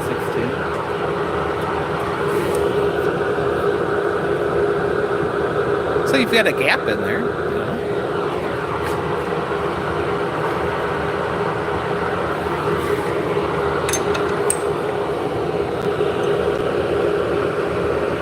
Absolutely.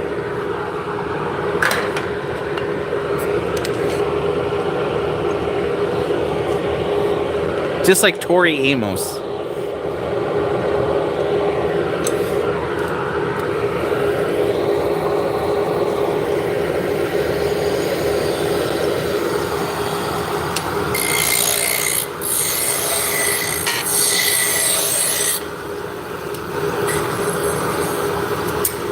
So I had an idea a long time ago.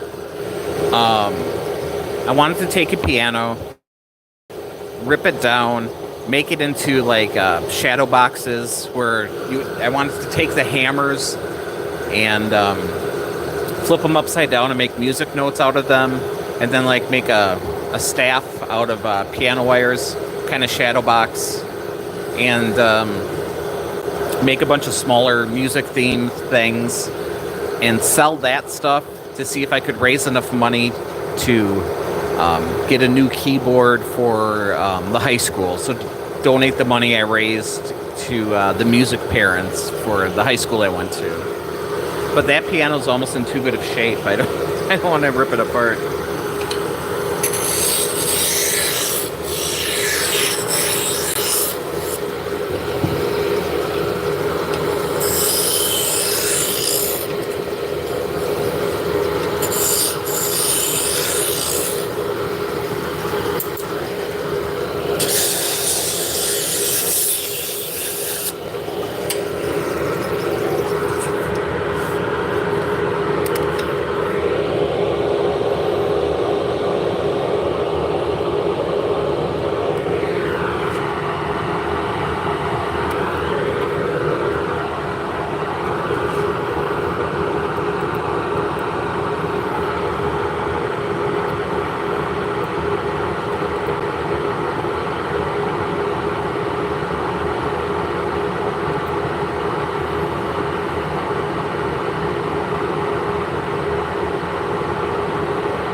Let's see here.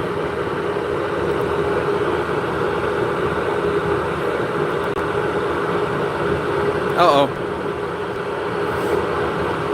How did that work? It's just like my monitor just,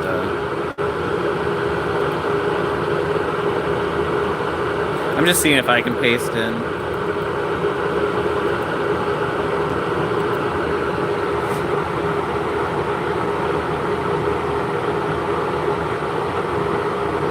I don't know if that's the right video, but... So what's the name of the video?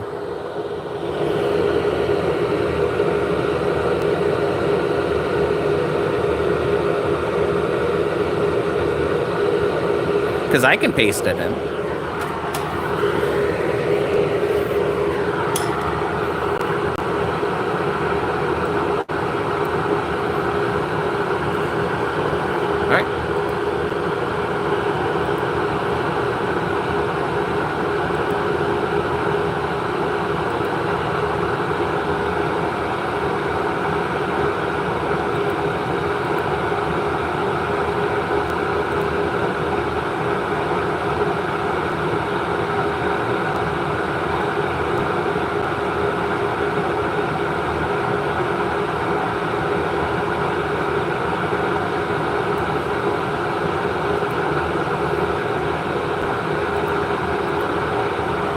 All right, let me, I'm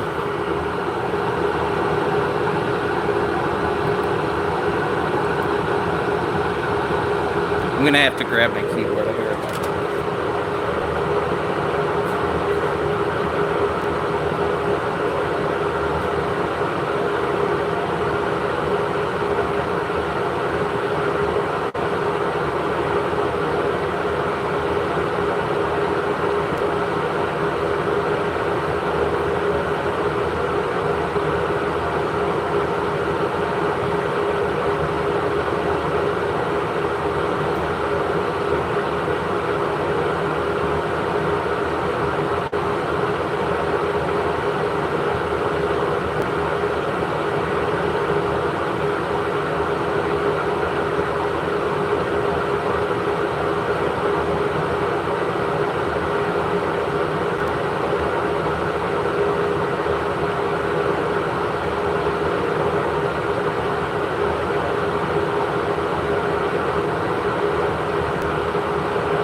I've been looking all of the way, all over the place for my keyboard, and it's like behind me.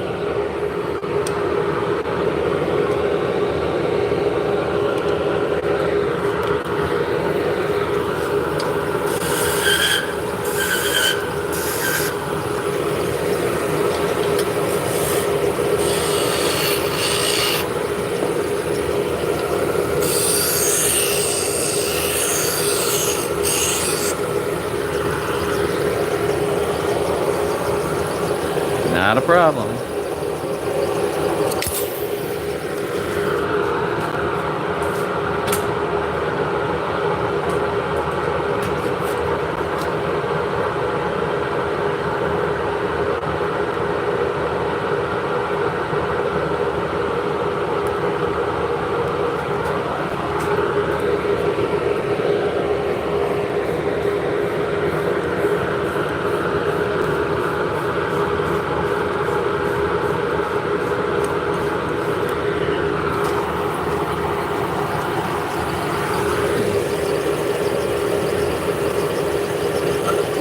Well, I tried.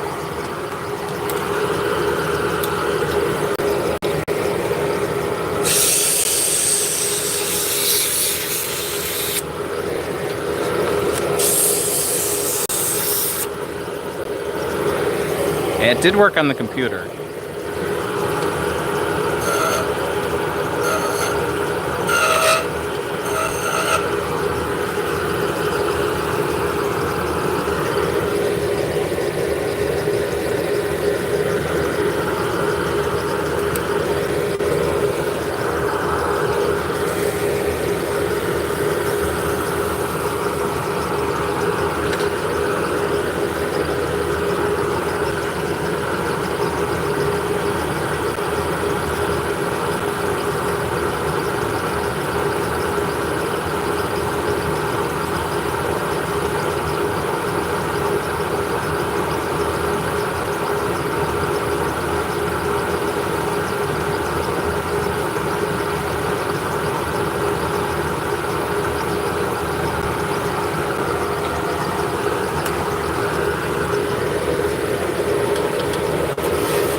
Hey, darling, how many recoffs do we have? How many recoffs do you see right now? 6? Okay.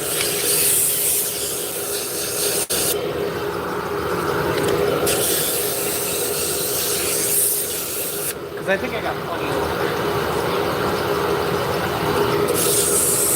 Yeah. The 6-inch shafts?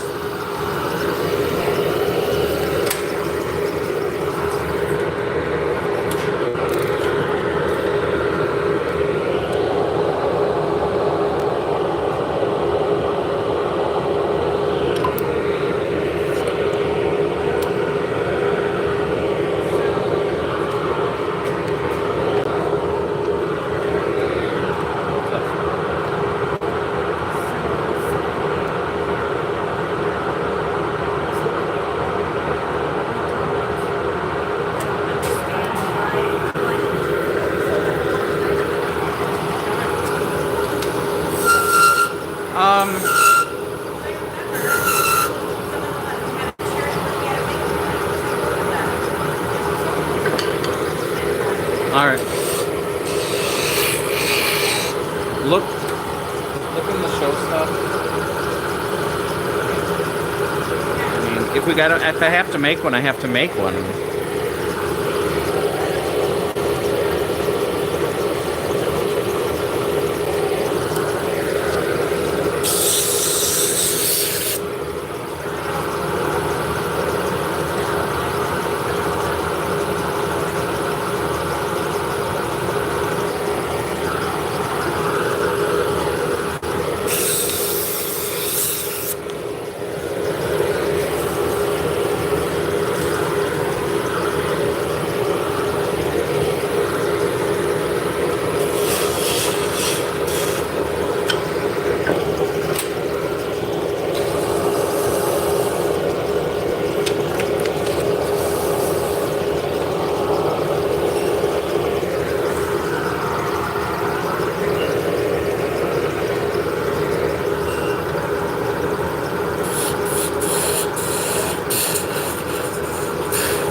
All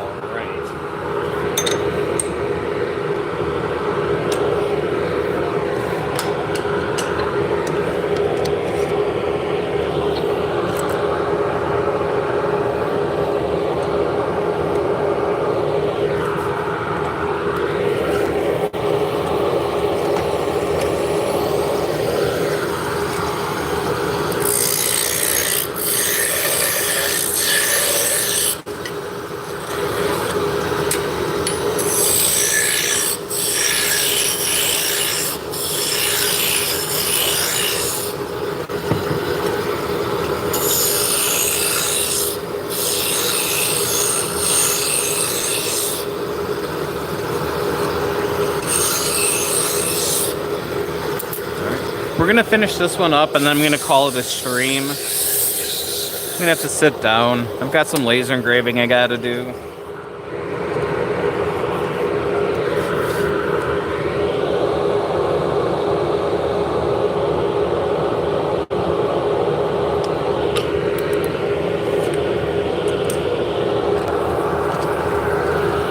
But I've made it for 2.5 hours. That's not so bad.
Right?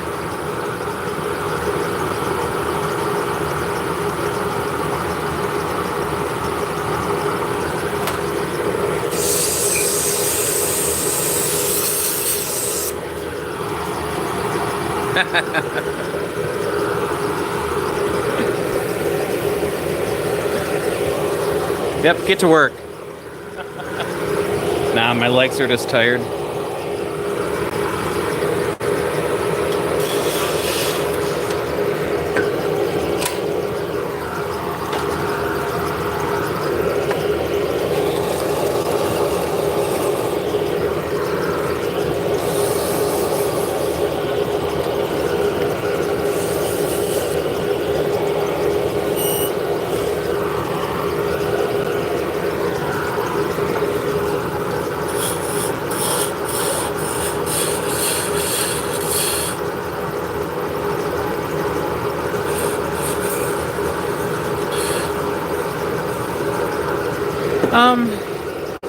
More than likely I'll be live again tomorrow. Probably around the same time, probably like noon Central Standard. We might go a little bit longer, it depends on what's going on.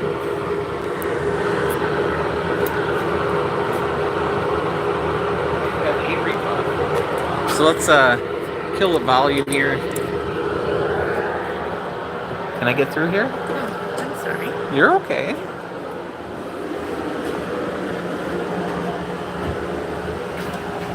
It's private.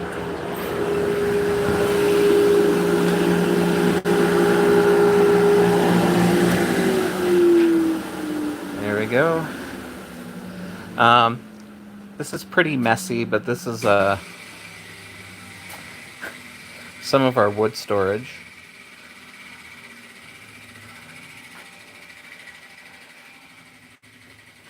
So this is an unheated area.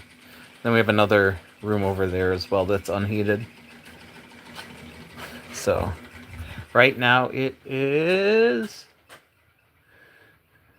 about 44 degrees in here, or like 8 degrees for people in Belgium.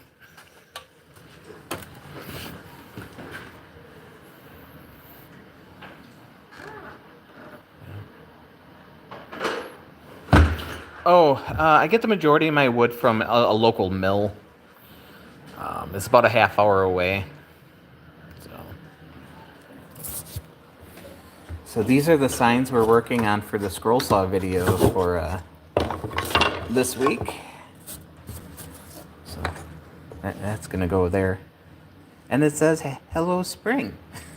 Not a problem, guys. All right. Say goodbye, Vicky. Bye, Vicki. That'll work. All right, guys. We'll catch you later.